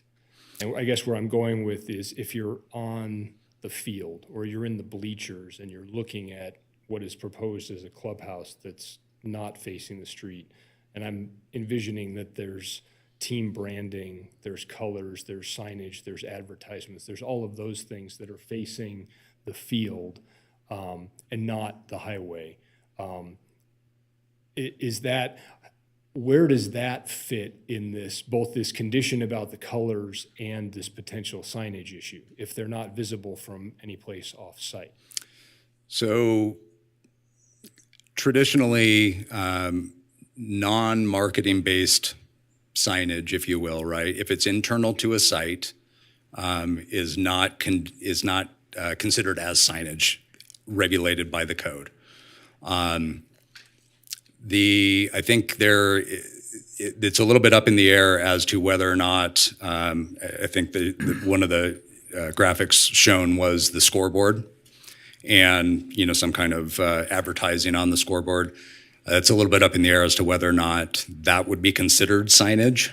And I don't have a firm answer on that. It's not something we've had to deal with all that often. I guess I was picturing it almost like the inside of a high school football field where all of the sponsors have their signs ringing around in there, and that never seems to be an issue. So that would be something that I just want to make sure that we're not conditioning out because of this requirement for the color or something else, that the opportunity for that sort of on-site advertising and branding internal to the facility is not going to run afoul of the conditions that you're presenting. Fair enough. I appreciate the question and the line of reasoning there. No, the condition was with regard to visual from 395, and it's maybe mitigating things, but also just making it blend, in effect mitigating it by making it blend into the environment a little bit better. And that came specifically as a result of my master plan conformance analysis and looking for policies and goals that supported the project. And that was one where there was an opportunity for the project to incorporate, design elements, the color palette, reflecting on the master plan and conformance there. Okay. And then, Mr. Chair, if I may, Please, one more unrelated question. Just wanted to clarify, there were some questions about condition number 2, which is looking at some of the phasing based on sewer improvements. And I think I'm understanding it, but is the intent that we're eliminating, since there's a condition about providing the off-site sewer requirements that are required based on the final build-out of the facility, that I'm just, again, trying to make sure I'm understanding, you're essentially giving the opportunity to extend the timeline based on those improvements being completed and or not requiring that those improvements are completed, in the timeline that was originally conditioned. Is that a fair statement? Sorry, the areas that they may not have control over with some of those improvements that may take longer than the initial condition time, these modifications that are proposed and acceptable to the city are essentially incorporating that into the conditions to allow for that sewer capacity to increase beyond what would be the normal 18 or 36 months. That is correct, yes. Yeah, just trying to work with the applicant to give them the additional opportunity to extend the conditional use permit. Sorry, the conditional use permit, if approved with the recommended condition, would allow them up to 60 months, which is very, very generous over and above what is standardly addressed, as you know. And so, but the intent behind working with them on that was to give them a lot more runway in order to have those sewer system improvements addressed because of all of the parties that are outside of their control. Okay. Yep.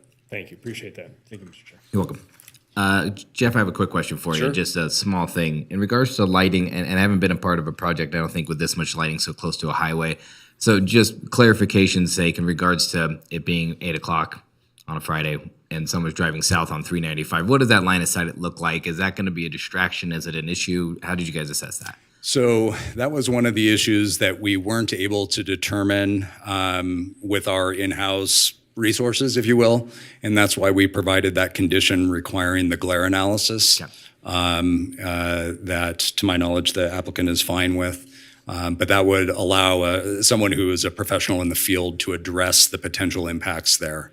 They will have to comply with the cutoff optics and the angles of the lighting and everything required by code, but in so doing, does that have impacts that are on the motoring public on 395? We were not able to determine that, and that's why we required that, recommended that condition.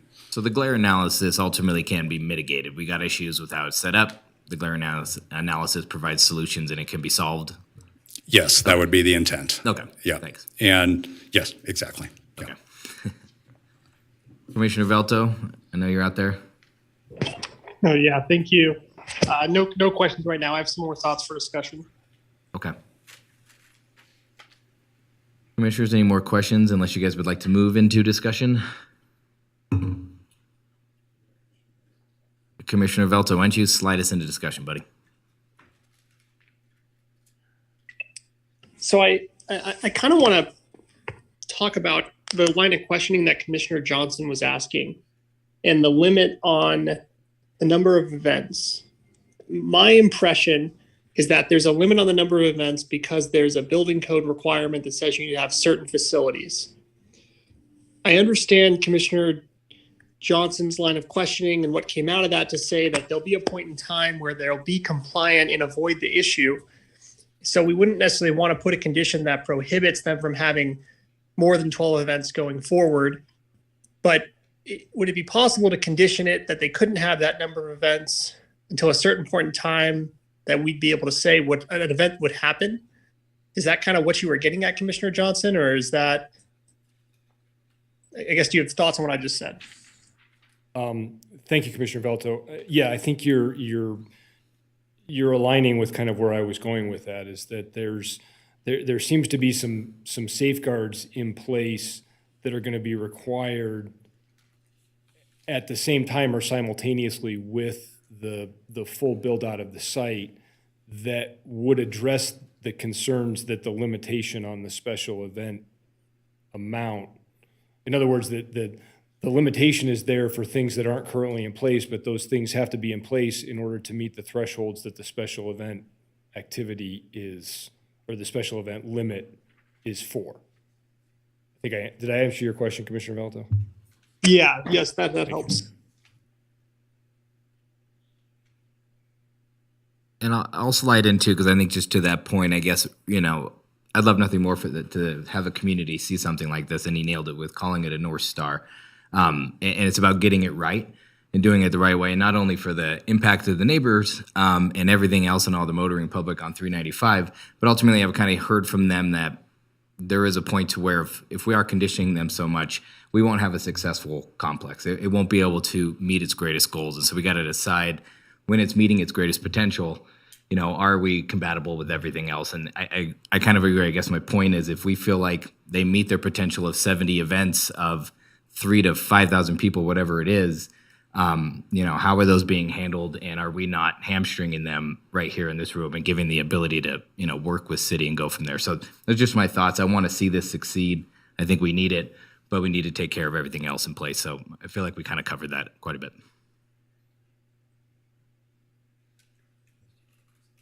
Mr. Chair, Commissioner Johnson, I guess from a discussion standpoint, I think what I'm struggling with, and I appreciated Commissioner Gower's comment about, there's usually a level of certainty that we see when it comes to traffic. It's like you're going to hit a level of service that's not going to be good. You're going to need to add a turn lane or right in, right out, or a traffic signal, or any one of those things.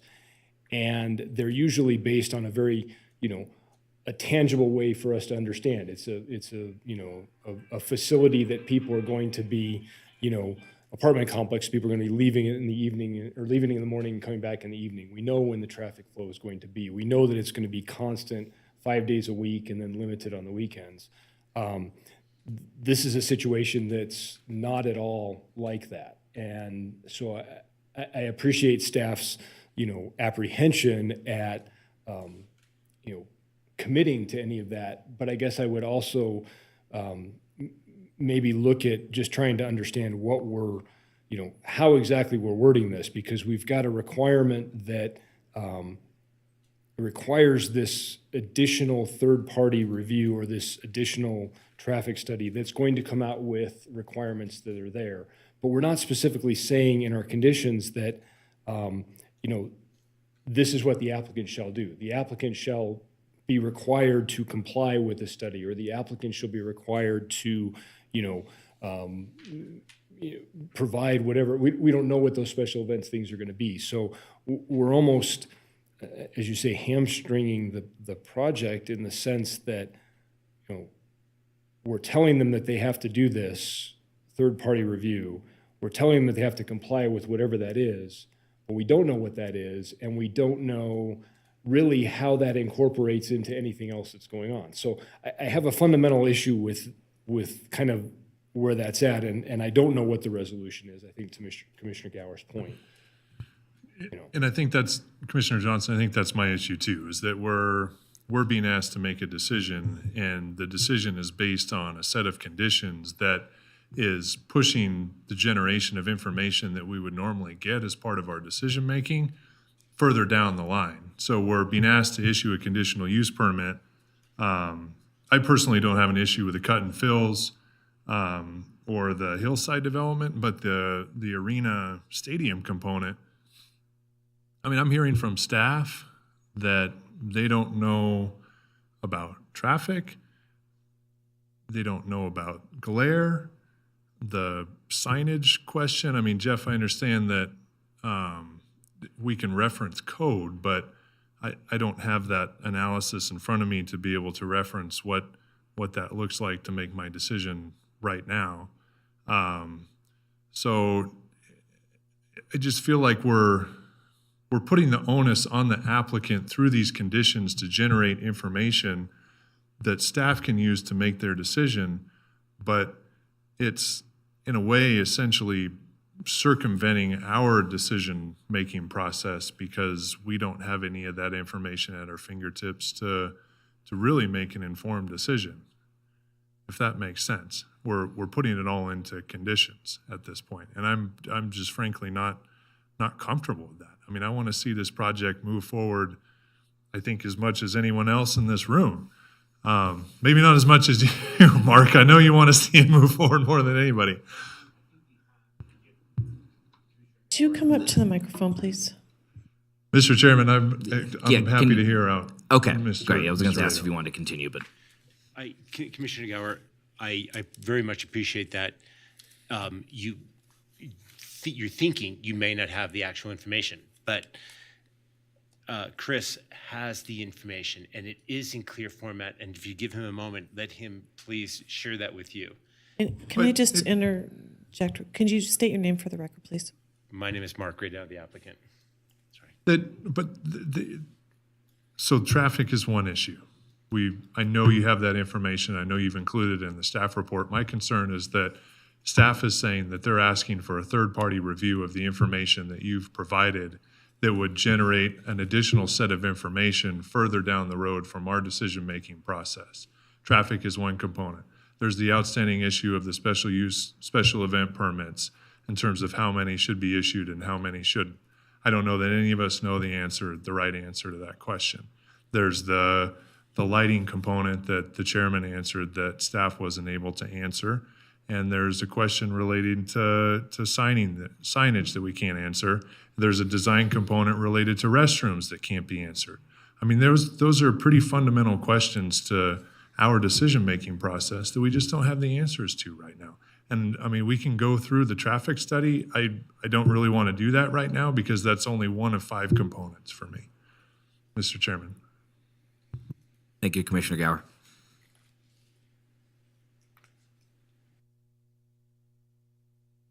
Commissioner Velto, anything?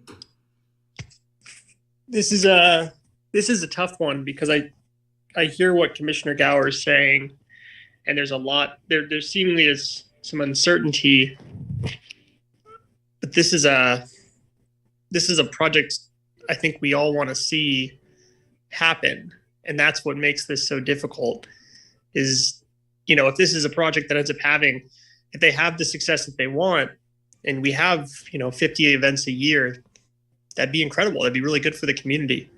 So it's very tough. So I'm interested in hearing how other folks may assess what Commissioner Gower has said.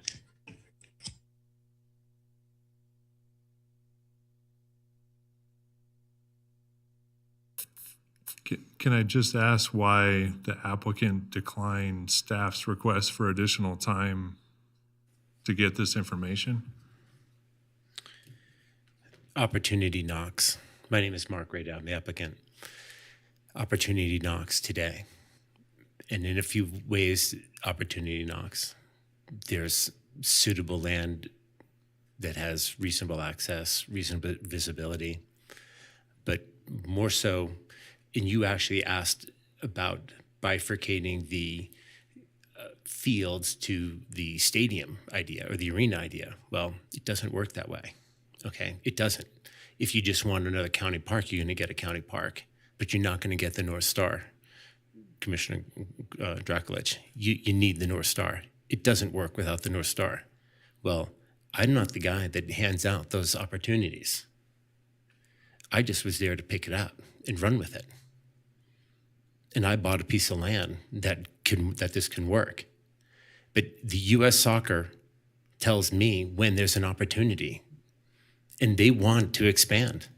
Reno right now is a blemish because there was a team here that left. Why'd they leave? Because they tried to put a square peg in a round hole. And I missed this opportunity. We missed this opportunity. You missed this opportunity. Our kids missed this opportunity. It's there today. It's right there today. I was on the phone with the MLS and USL, and their number one question is, how's it going, Mark? Well, I thought we were good, but now I'm concerned because this door closes, it does not open again. I don't make the calendar. And it's honestly, we approve it, we go forward, and we work with each other. Understood. We don't want things backing up. We have to work with each other. Understood. We have to be a good citizen. But I don't see another piece of land in Reno, and I don't see another window opening with U.S. Soccer. Okay, thank you. Mr. Chairman. Yeah, and I think that kind of goes to my point is now back to the hamstringing issue. Let's say we do approve and we discuss how we make that happen. Then all of a sudden we can't have this many people there, and whoever the the person who's knocking on your door to make this happen. Now we're not hitting the mark, and now we've got a complex that can't even fit your greatest potential because we rushed it. And I think that's where I'm kind of with you there. So that's the problem I kind of seeing with it too. If we don't have enough information, then we push it through, and you're right, new generation down a couple months, and then all of a sudden city and building permits tell you can only do X, Y, Z, that's what it's going to be, and it's not enough to hit your goals or to have a team here. Then what did we just build? And what did we just do here, and how did we impact the community by that? I don't know what the solution is. I mean, I would love to find a way to not completely detriment your timing. I don't know if, and I could be wrong here, maybe Jason can help me solve, but a continuation so we can see some of this data. And if that's the case, I don't know what to tell you. It might be the hard truth that comes from tonight. If we don't have enough, then it might not happen, but maybe a continuation of some kind helps us. And maybe it's a month or 2 or 3 meetings from now, if we can get that peer-reviewed analysis, some other information done, that would, I get it. I know what you're going to say in regards to it's going to be gone next week kind of thing, but it might be a harsh reality. Is Mark Reno? Yeah. What do you think I'm going to say? Addressing. Oh, go ahead, Commissioner Armstrong. So, not to preempt what you're going to say, I'll just ask you, what is the opportunity that you lose by having this potentially go forward or allow us to get more information? Like, it sounds to me like this is going to be done in phases, and we're not immediately going to be able to ramp up to this professional kind of stadium event threshold, right? I mean, No. Is that the day one plan? Or so just help us understand, what is the sense of urgency? What do you actually lose by allowing us to continue this and get the information that we've asked for? If the grandstands aren't complete, I get a waiver, but that waiver is contingent on the fact that it will be complete. And if we can't go back and tell Major League Soccer that there will be a stadium with 5,000 seats, you don't pass go, you don't collect $200. You're out. It's handed to somebody else, and we lose. And I don't make. Yeah, there's a gun to head. We have to decide, and I think there's and we have an opportunity where this project is privately funded. It's not $1 billion project from for like the Oakland Raiders. It's not 1 penny of expense to the city. This is a very unique opportunity to this is a gift. And there's some very motivated people in the community. Some are here behind us today that have said, let's do this. The city needs this, as you all know. But the window of opportunity is only open for the day. I kid you not. You might as well just deny it if you're not going to approve it. Because if it's a delay, you miss not just the 2024 and the 25. You don't get to open the door down the road. It's not our choice to do that. Mr. Chairman, if I could. Please, follow go up ahead. on that? Yeah. Mr. Ron. So what do you need to show back to them? Because even if we say we approve this conditional use permit, there's still a lot of information that you need from staff. I mean, is that going to be the assurance that you need that the planning commission said we approve your conditional use permit? Because staff, like the chairman said, could come back and say, we need this additional information. We can't move forward until we get X, Y, Z. The ideal scenario that I think we're all looking for is that we have the information that we need to be able to stand up and say, yeah, this is fantastic. We're all on board with it. We're unanimous. Let's move forward. Let's make this happen. And we're ready to stand up and do that. Well, then let's do it. Let's do it. But we have a job to do. Well, we need I understand information that, to make our but decision. we have all the information. That's the the glare challenge study, right now. the study shows that there's no glare. And granted, we've agreed to a set of conditions. There was some red line. You've agreed to conditions that generate information to show that. Then let's see the lighting study. Gabe, do you have the lighting study that shows glare from 395?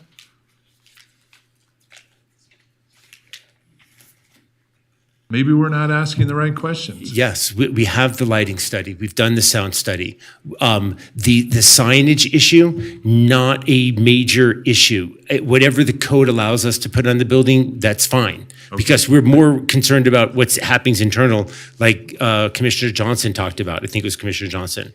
So we have the information. The issue on traffic, we know the exact number in 2050 that triggers the level of service concern, but it's not even a trigger until 2050. All right, okay, thank you, Mr. Reno. I want to defer back to the chairman. We're in discussion. We've kind of deviated away from questions here. I'm going to give the meeting back to you. We're going to keep it going.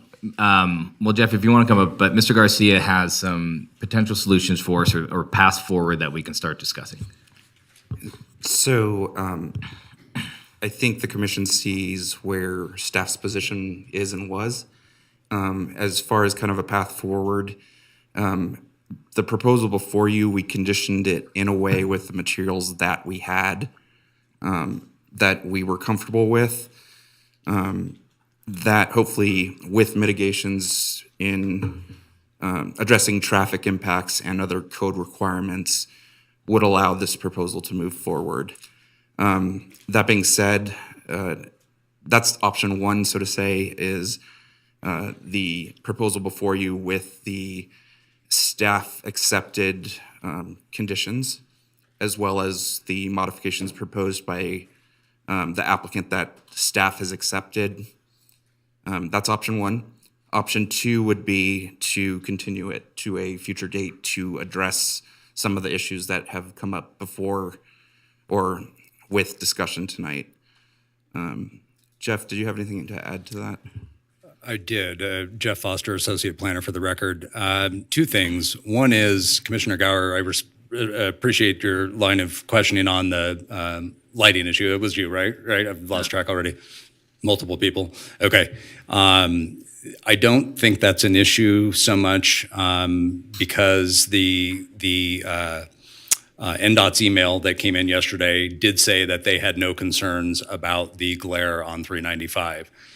That came in yesterday, so we already had the staff report out. You already had it, so the condition was left in there. But ultimately, I still think I would recommend that you leave the condition in there to have that analysis done by a professional.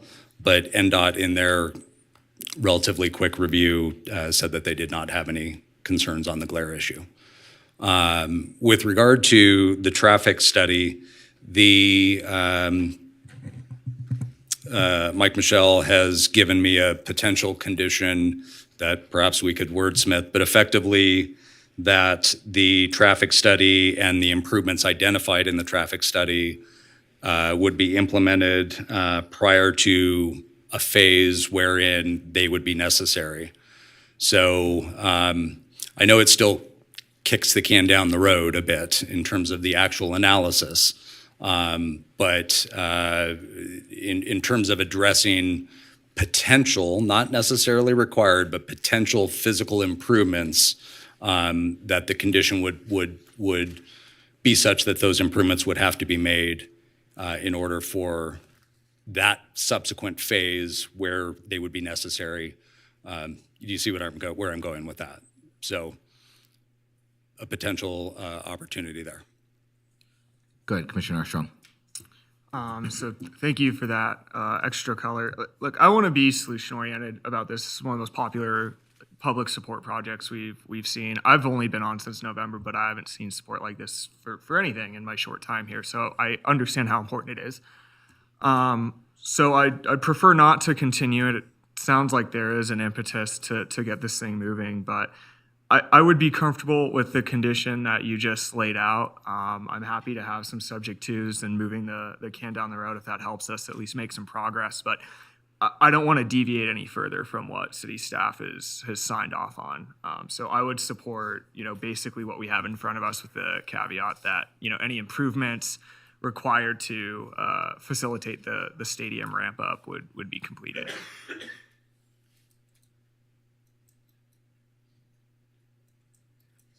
Commissioner Johnson. Thank you, Mr. Chair. Commissioner Johnson. Thank you, Jeff. That was actually, when it came around to me again, that was going to be my concern, is that, and going back to where I was when Commissioner Gower and I were talking, I think the biggest concern I have on this is that the wording of some of these conditions is what I think is tripping us up. The wording, it was the first time we'd seen anything about peer review, so I appreciate that explanation being out there, but I guess what I was looking for in something that you've brought up is similar to what we've seen on other things, where there is the applicant shall be required to, complete the, items included per the traffic study. And we've seen that before with traffic studies that they've been preliminary, or they've talked about additional numbers or anything like that. And the applicant has agreed to, as a condition, to comply with what those recommendations are. And I think that's what I'm not seeing here. I'm seeing complete a peer review. This may be required, this may not be required. And that's the lack of finality that I think we're struggling with. So if there is a way to, add to or modify specifically, and it's really it's the condition, 14 that kind of talks about additional proposed mitigations and or updates may be required during the special event permitting review. I want to make sure that we're separating the special event part, because that's where there's a whole bunch of stuff about the traffic. Between 13, there's a requirement to do the third party review, but it doesn't really talk about, it just talks about accepting it. It doesn't say anything about what the staff has to do. And then 14 kind of goes into the special use permit and talks about, or the special event permit, and talks about them having to comply with that. I think there needs to be some clarity that there's this traffic study that needs to be completed, and the recommendations of that traffic study will be the responsibility of the applicant. And then a second one, and we can have a discussion about the special events if we want to, but then there needs to be a very clear delineation that, again, the special event issue will be looked at as a part of the traffic study, but the special event requirements are separate. That's a different permit. That's not something for us to do. We just need to discuss whether or not there's a limit on the number of special events based on what the report says there's a requirement for. That's what would make me more comfortable with what we're doing, because it adds some of that clarity that we don't have. I'm okay with a condition on a a traffic study that needs to be reviewed as long as we are indicating that the requirements of that are going to be complied with, because that is not an unusual thing for us to see. But we don't have that in these conditions. So that's where I was hoping to get to with that. So if staff is able to craft something, if they want to put it together, if the applicant or the applicant's representative has any feedback on whether that would be an acceptable approach, would certainly be happy to hear that. But I think that's the clarity that I'm looking for to get where I think we want to go. And if I could jump in too, I just want to, however I want to get this through, I want to figure this out, is that 12 two-day event thing, I guess, is just sticking in my craw. Is it 12 days or is it 24 days? Oh boy, 12 two-day two-day events. A single two-day event, 12 of those. So, okay. So that's assuming there's like a tournament thing going on, which is not at all what we heard in terms of what the planned approach to this is. We're hearing about single events happening 70 times a year, and we're giving them the ability to do 12 events twice a year.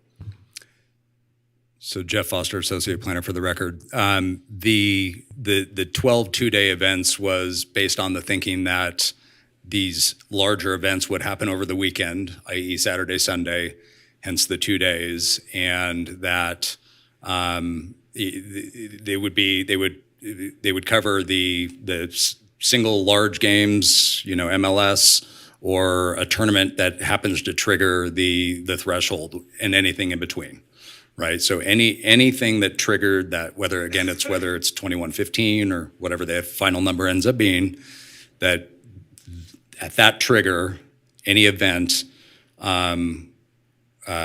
would require those traffic controls and any of the other requirements from the special event permitting process, as you read from the condition a few minutes ago. But that those would happen on a weekend, whether it was a single game or a series of games, tournament, over the course of a weekend. So it was providing a maximum duration of 2 days, 12 times a year, whether it was a single game on one day or whatever.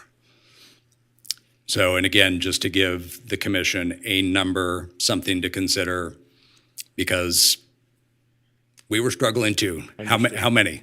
Understood. And I appreciate that, Jeff. And I guess that, I'm not going to go too far into it because we've had some conversations, but I think what this condition allows is 12 two-day things, which is essentially traffic control. If you're thinking about it from a tournament standpoint, we've been there. It's 8 a.m. until 7 p.m. And so we're basically, this is 2 days of that level of traffic, control. And that is not what I'm hearing the applicant is requesting. So again, maybe another thing for us to discuss, but I think that's a comment to throw out there. Okay, we're going to take this opportunity to take a 10-minute break, and we're going to come back, and we're going to figure this out.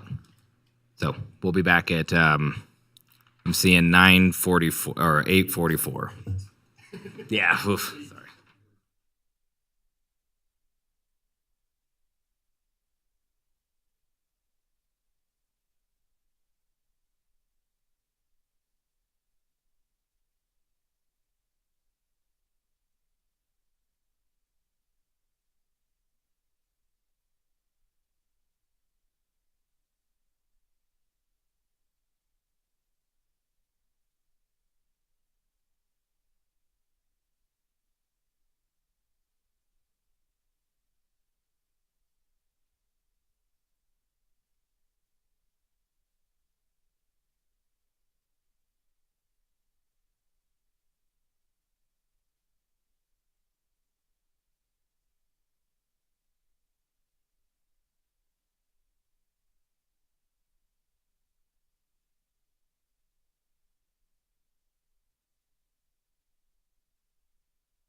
All right, oh, am I back on?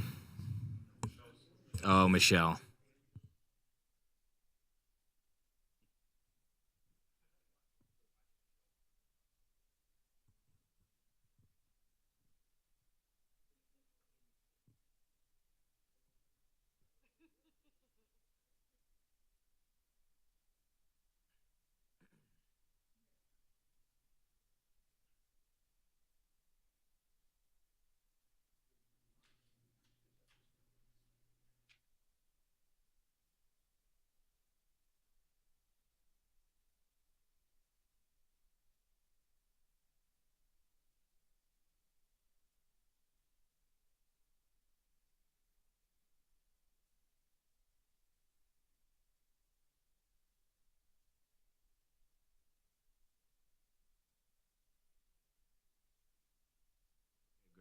Thank you, guys. All right, everybody in the chambers, if you guys want to take your seats again, we'll get back from break. Do I officially need to say anything that we're back from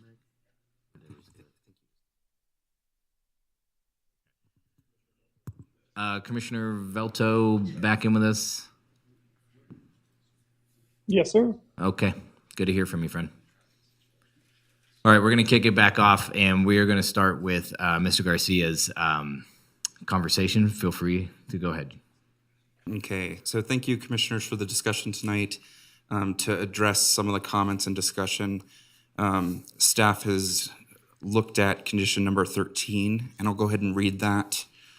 To address condition number 13, it shall state, prior to the issuance of any building permit for construction of the bleachers or clubhouse, the applicant shall provide a final traffic analysis prepared by a licensed professional engineer and enter into an agreement with city staff to contract a peer review of the submitted traffic study. The peer review shall be funded by the applicant, and the consultant shall be selected by city staff. The report shall identify required improvements. The applicant shall make required improvements. I think that should address condition number 13. I'll leave that up to the commission. For condition number 14, staff's perspective is if the appropriate mitigations are made in regards to traffic as well as the other code requirements, such as restrooms and other facilities, which would be resolved at a building permit stage, then that number could potentially be modified. So I'll leave that up to the commission based upon the number of events that were discussed by the applicant tonight. So let me know if you have any comments, but hopefully that gives some direction to the commission. Thank you, Jason. Appreciate that. Open discussion. Commissioner Johnson. Thank you, Mr. Chair. Commissioner Johnson, thank you, Jason. Appreciate that. I guess my question either for Jeff or for the applicant is, have you, since these are conditions that we would be proposing to put upon the applicant, are the conditions as indicated by staff, at least for the modifications to number 13, acceptable to the applicant as a condition on the project? Or at least get your feedback on your thoughts about the proposed condition.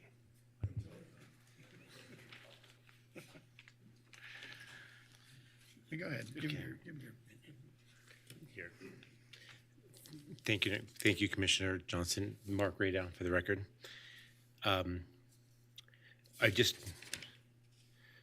believe that this is your. Can you bring that correct? microphone So we're down talking about closer? condition 13 and including the peer review. Can you guys get a little closer to the microphone, please? Thank Sorry, you. yes. No, you're fine. But is this the one that you provided to them, or do they have this? Yes. Okay. This is your memo, yes or no? Yes. Okay. They're discussing condition 13, Yes. and they just read the condition as they're proposing it, modified again by staff to include the traffic analysis and enter into the agreement. So this Okay. stricken is included. So what we're asking is to end the first sentence at professional engineer, and then to strike the rest of that sentence. So, Mr. Rado, I think that's what staff had recommended. They were going with this modification, and I think, Jason, correct me if I'm wrong, your modification's actually after that. So can you just read from the beginning while Mark's looking at his? I'll read the full condition, but essentially what we're doing is in the memo that was provided to the commission, the strike through, we're actually re-adding back and then adding language regarding what the peer review will identify as far as required improvements, and then the applicant doing those improvements. So the condition will read, prior to the issuance of any building permit for construction of the bleachers or clubhouse, the applicant shall provide a final traffic analysis prepared by a licensed professional engineer and enter into an agreement with city staff to contract a peer review of the submitted traffic study. The peer review shall be funded by the applicant and the consultant shall be selected by city staff. The report shall identify required improvements. The applicant shall make required improvements. So that's what staff is proposing as a... Well, I realize that, okay. I don't want to speak for West Tech Consulting, and I don't want to speak for Chris Maltz, but I know that he is a licensed professional engineer, has years of study in doing this. So he was, Mr. Riddell. Yes, sir. We've been talking about this for a long time, Okay. so I'm gonna cut you short. The question is, that was a modified condition that was presented by staff. We're going to discuss that condition. Okay. I don't want to discuss that condition unless I have an understanding that that is something, or that I've understood that you've heard that condition as we were proposing it, and it is not, you are correct. A licensed professional engineer has performed a traffic study. What the condition is requiring is a third-party review of that, and your, as the applicant, agreement to perform whatever the recommendations that traffic study and that review of that traffic study dictate need to occur.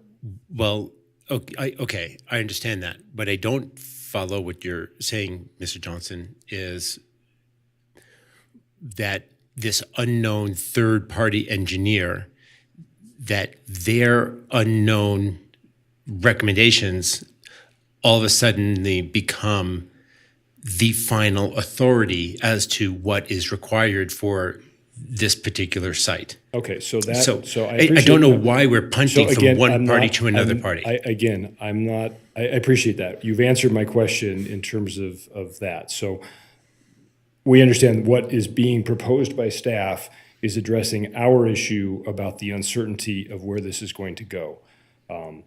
Well, it's not addressing your issue with respect to the third-party peer review, and that was the response that I was looking for. What I would propose is that I would be completely open to any review of the published study, any deficiency or any concern of that would be vetted and resolved. But there hasn't been pointed to a deficiency of the study. So I don't know why we're having to do yet another study when there isn't necessarily a deficiency of this one. Okay, thank you. I think that, I appreciate that. I understand what you're saying. I just wanted to get an understanding of where we were all at and the difference between this and the doc, and the way the condition was being worded versus where you were at. So I think that's what I was trying to understand. So if there's a deficiency, I'm fine to vet that. I understand. Okay. I understand where you're going. I think we'll just look at the language and discuss that amongst us. So thank you. Appreciate that.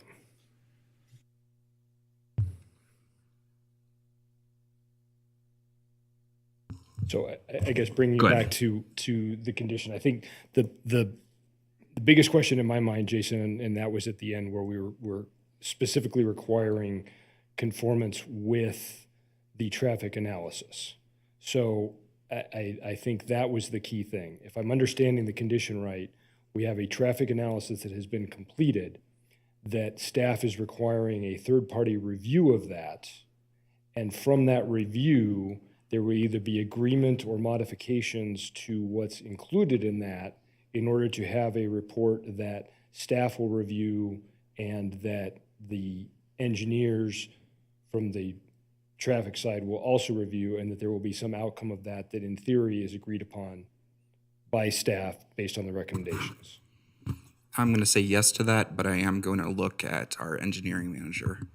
So just for agreement or comment.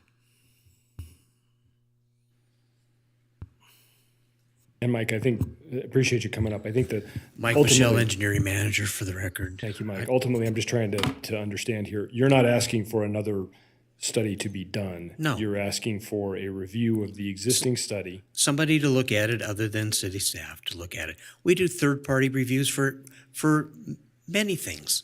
We do it for hydrology studies. Half the building permits we have in the city, we do third-party peer reviews. I'm aware. So I mean, this is not a new concept. Okay, so the intent is there is a third-party review that will be provided. They're a reviewer. They are a reviewer. They review it, and those comments on that will be provided back to the applicant for. Those comments will be provided. Those comments will be provided to city staff, and we'll evaluate those comments like we do any other third-party peer review. Thank you, Mike. Thank you, Mr. Chair. Okay, thank you. That's pretty clear to me at this point. Fellow commissioners?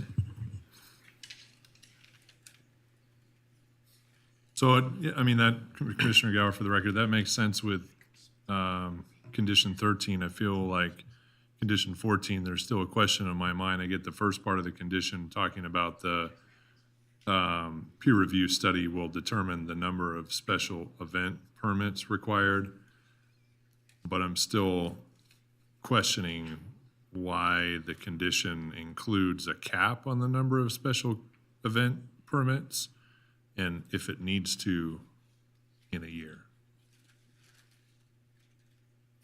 I wasn't clear on that condition originally. I know, Jeff, you explained it. Is there any sort of clarity on a number?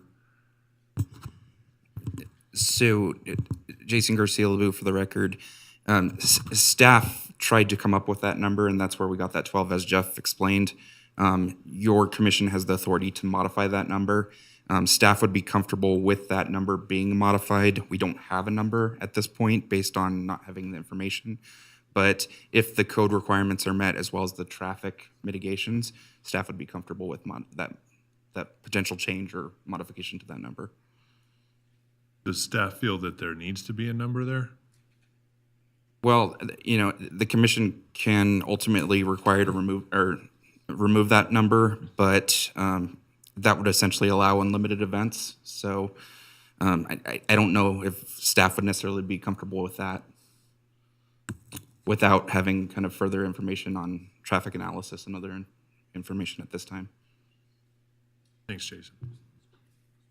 So the estimated amount of events, I think, is between 50 and 70, probably capping at 70. If we cap at 70, to give them the amount of runway that they expect to have to be successful, is that appropriate? So that's a comment for staff, but also other commissioners. Could we get there with that? Is it something folks would be comfortable with?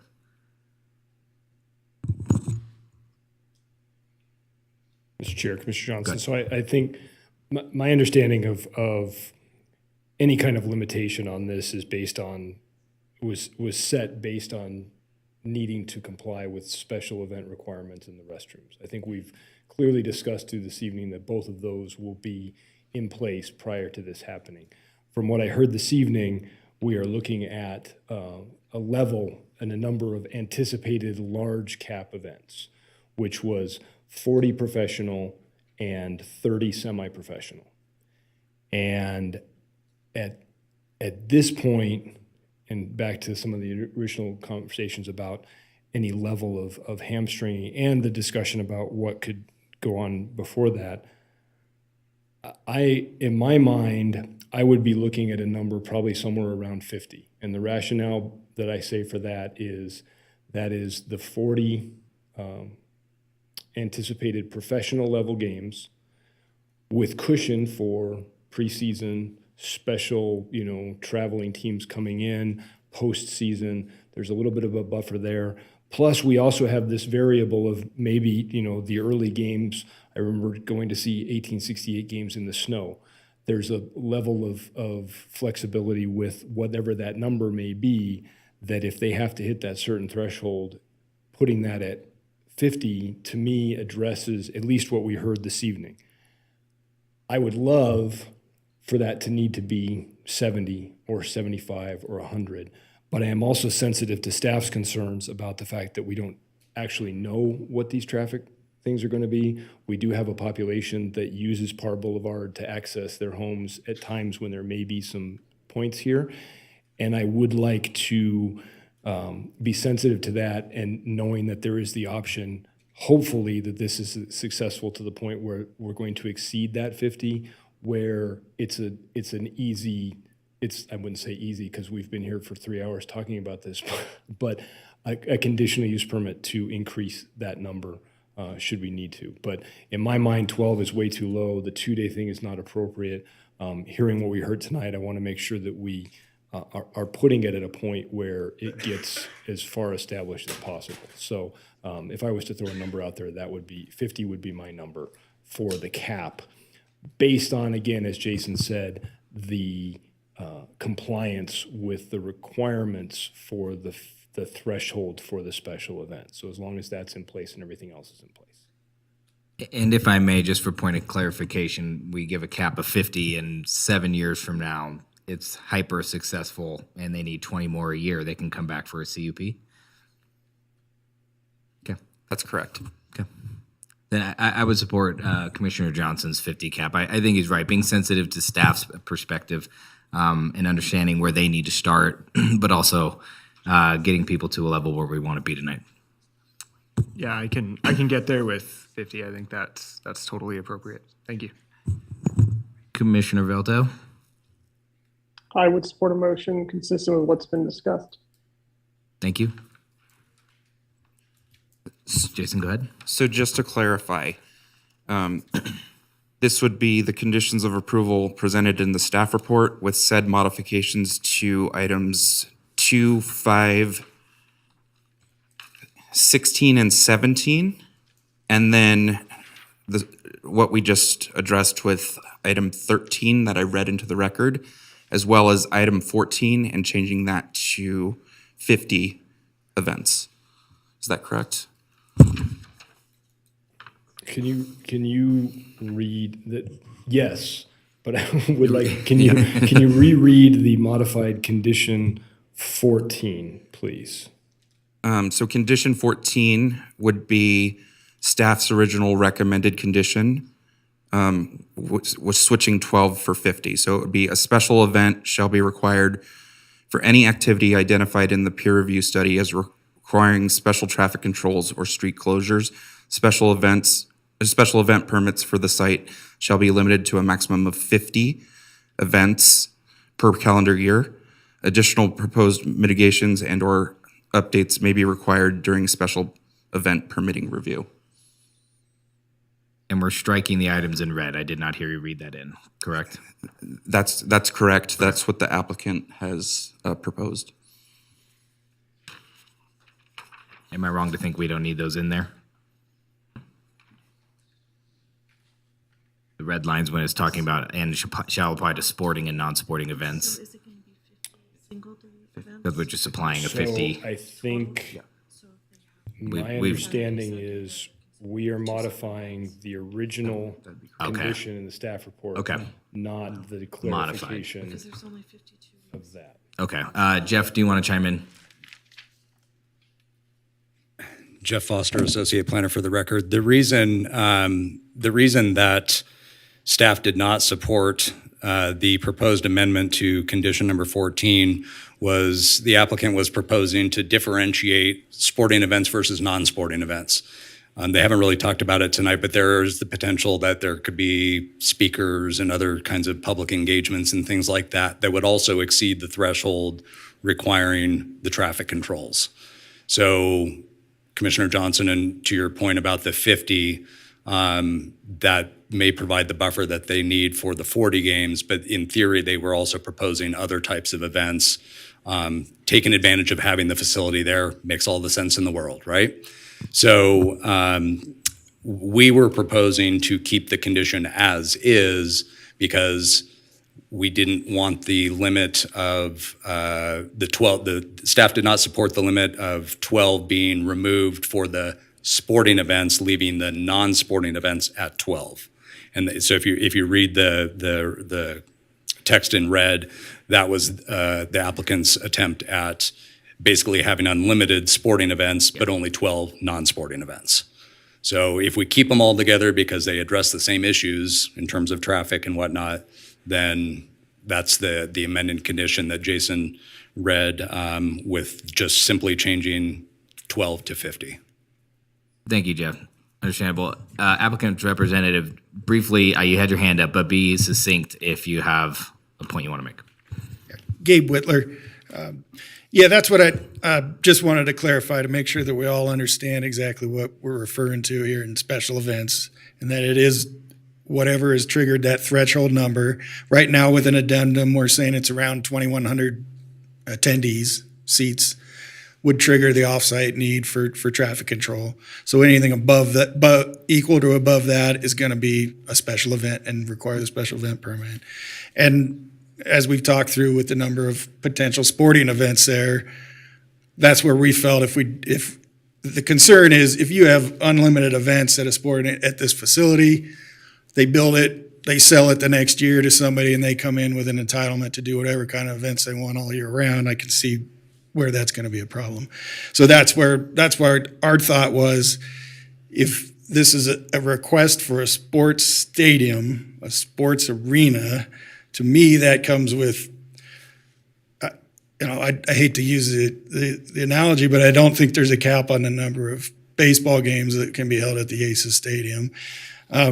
So when we're with our approval for a sports stadium or sports arena, that comes with, an assumed schedule and the ability to play sports there at will, if you will. So that was our proposal, was if we designate these sporting events, what it's meant for, unlimited, but anything non-sporting, that, the 12 cap, we were fine with that, because it's who knows what that will be. This is intended to be a soccer stadium, but obviously it's a facility that can hold people. There may be other types of events there. So that was our thinking in that. And so you're right. It's hard to put a number to limiting a sporting events at if you're going to invest tens of millions of dollars into building a sporting event for the community or a sporting facility, and then you can only use it X number of times, that, I can understand why that would be very scary for an applicant to agree to, so. Okay, give us a moment to discuss that. Thank you. I guess what I'm hearing is, if we're giving them 50 special events, and what they were trying to do is, if they had any non-sporting related event, they wanted some extra stretch, which would have been 12, and that could be a concert or some other creative way of using the space. I can see his point that he's making, and I guess I didn't grab onto that when we were reading this originally, so I just want to throw that out there for me to think about that deeper. Chairman? Please. This is Commissioner Velto, and I err towards giving them much more leniency than being strict on the number of events. If they can use this space for good, and there's going to be checks, we're going to have to go through the special event process. That will address a lot of the concerns. I just think that we should err towards giving them more events than less events, and allowing for this to be a successful project. I also just want to clarify: the events that wouldn't include, say, just a weekend? Would that include a 1 day or a 2 day event? Like, could they have a 2 day event that's one event? Would this include other use of the fields? I just want to make sure we're not overly restricting what they can do. Thank you. I hear you. Same thoughts. Mr. Chair, Commissioner Johnson, so it is a good point. So I guess going back to the initial conversation that we had, do we as a commission, if we have conditioned this to address traffic concerns, acknowledge that the traffic concerns will be addressed, and they're not going to get a building permit for what they're looking to do without addressing the restroom concerns. We have conditions for the sewer concerns. And there is a process for a special event permit. Do we have a rationale for limiting the number of special events of a certain type in a stadium that is built for that type? I guess that's the question. I think as long as we can get there on, I think it's condition 13 where they agree to have that report reviewed and basically take onus of anything that's required to make it happen. I don't have really a preference towards the amount of events, and it makes sense for it to not be capped on a sporting front because the whole point is to establish it as a sporting arena. I just think if we're being asked to fast track this and not have the information that we'd be accustomed to having, then a fair concession is to have that condition 13 amended, but not necessarily cap the amount of events, because we assume if they meet those conditions, then it's going to work the way it's intended to work. And we don't want to hamstring it if they do the work to bring it into compliance with what's needed for it to be successful and for the city to embrace it. Jeff, go ahead. Thank you. Jeff Foster, Associate Planner for the record. I would point out that one additional consideration here is condition number 12, which we have not been discussing. But if you look at the end of condition number 12, it basically has a clawback mechanism that's in code, but we're putting it in the condition where effectively the CUP could be revoked if things aren't happening according to plan, according to agreement with the applicant. So I bring that up to point out that there's the potential that if you do provide a higher number of events, and then for some reason things go sideways, the city has the ability to claw back, to revoke the conditional use permit. So concerns over a capped number or removing the capped number could potentially be reduced or alleviated by recognizing that we can call, and I know there's a process and it's not exactly easy, but it is something that could be done. And it's built into the condition in relation to the special event permits and the the operations and security plan. So it all ties together. Thank you, Jeff.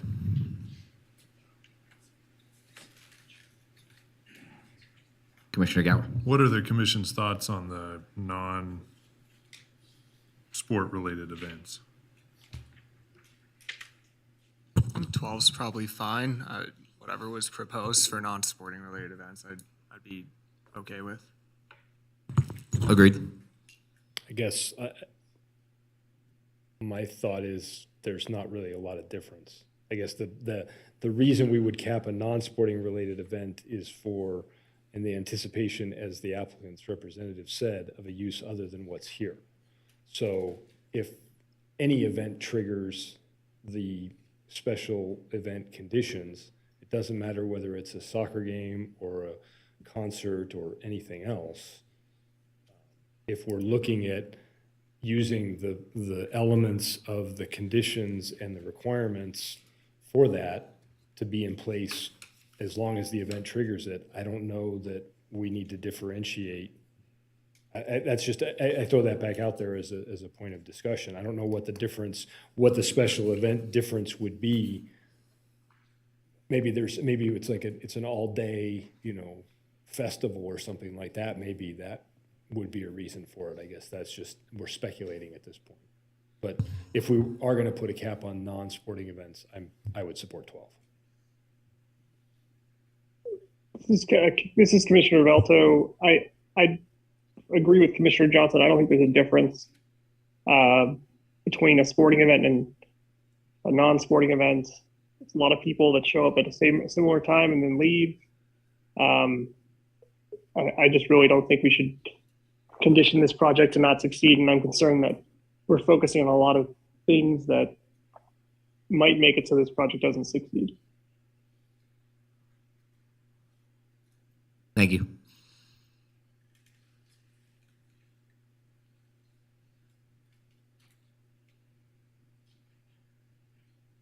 Commissioner Gower's deep in thought. I think he wants to talk. Okay.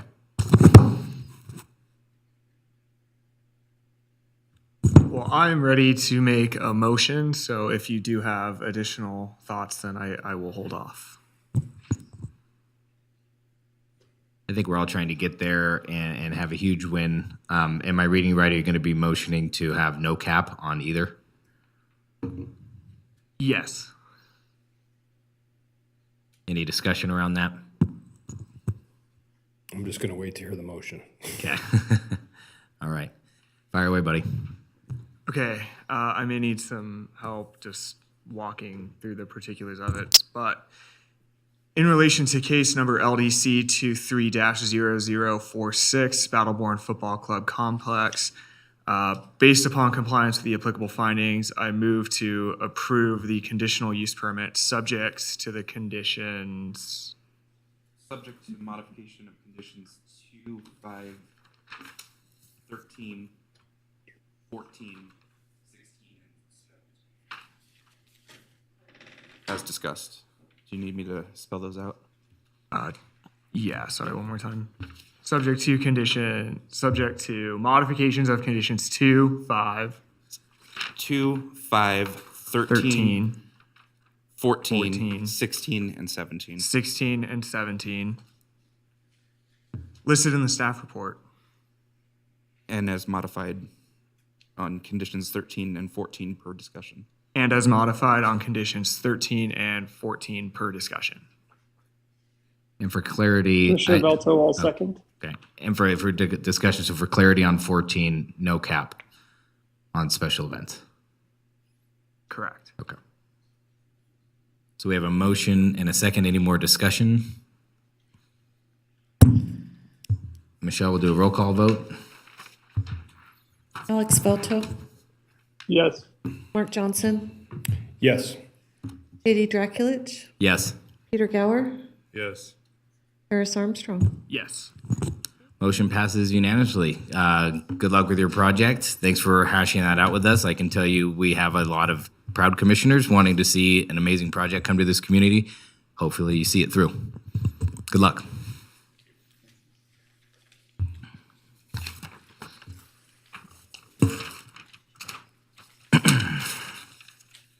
All right, that closes item number 6, public hearings. Moving on to item number 7, Truckee Meadows Regional Planning Liaison Report.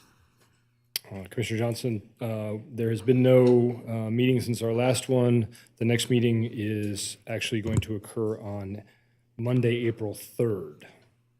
So the same week as our next meeting. Thank you. Closing item 7, moving to item 8, staff announcement. Jason, please. Jason Garcia Lebu, Planning Manager for the record.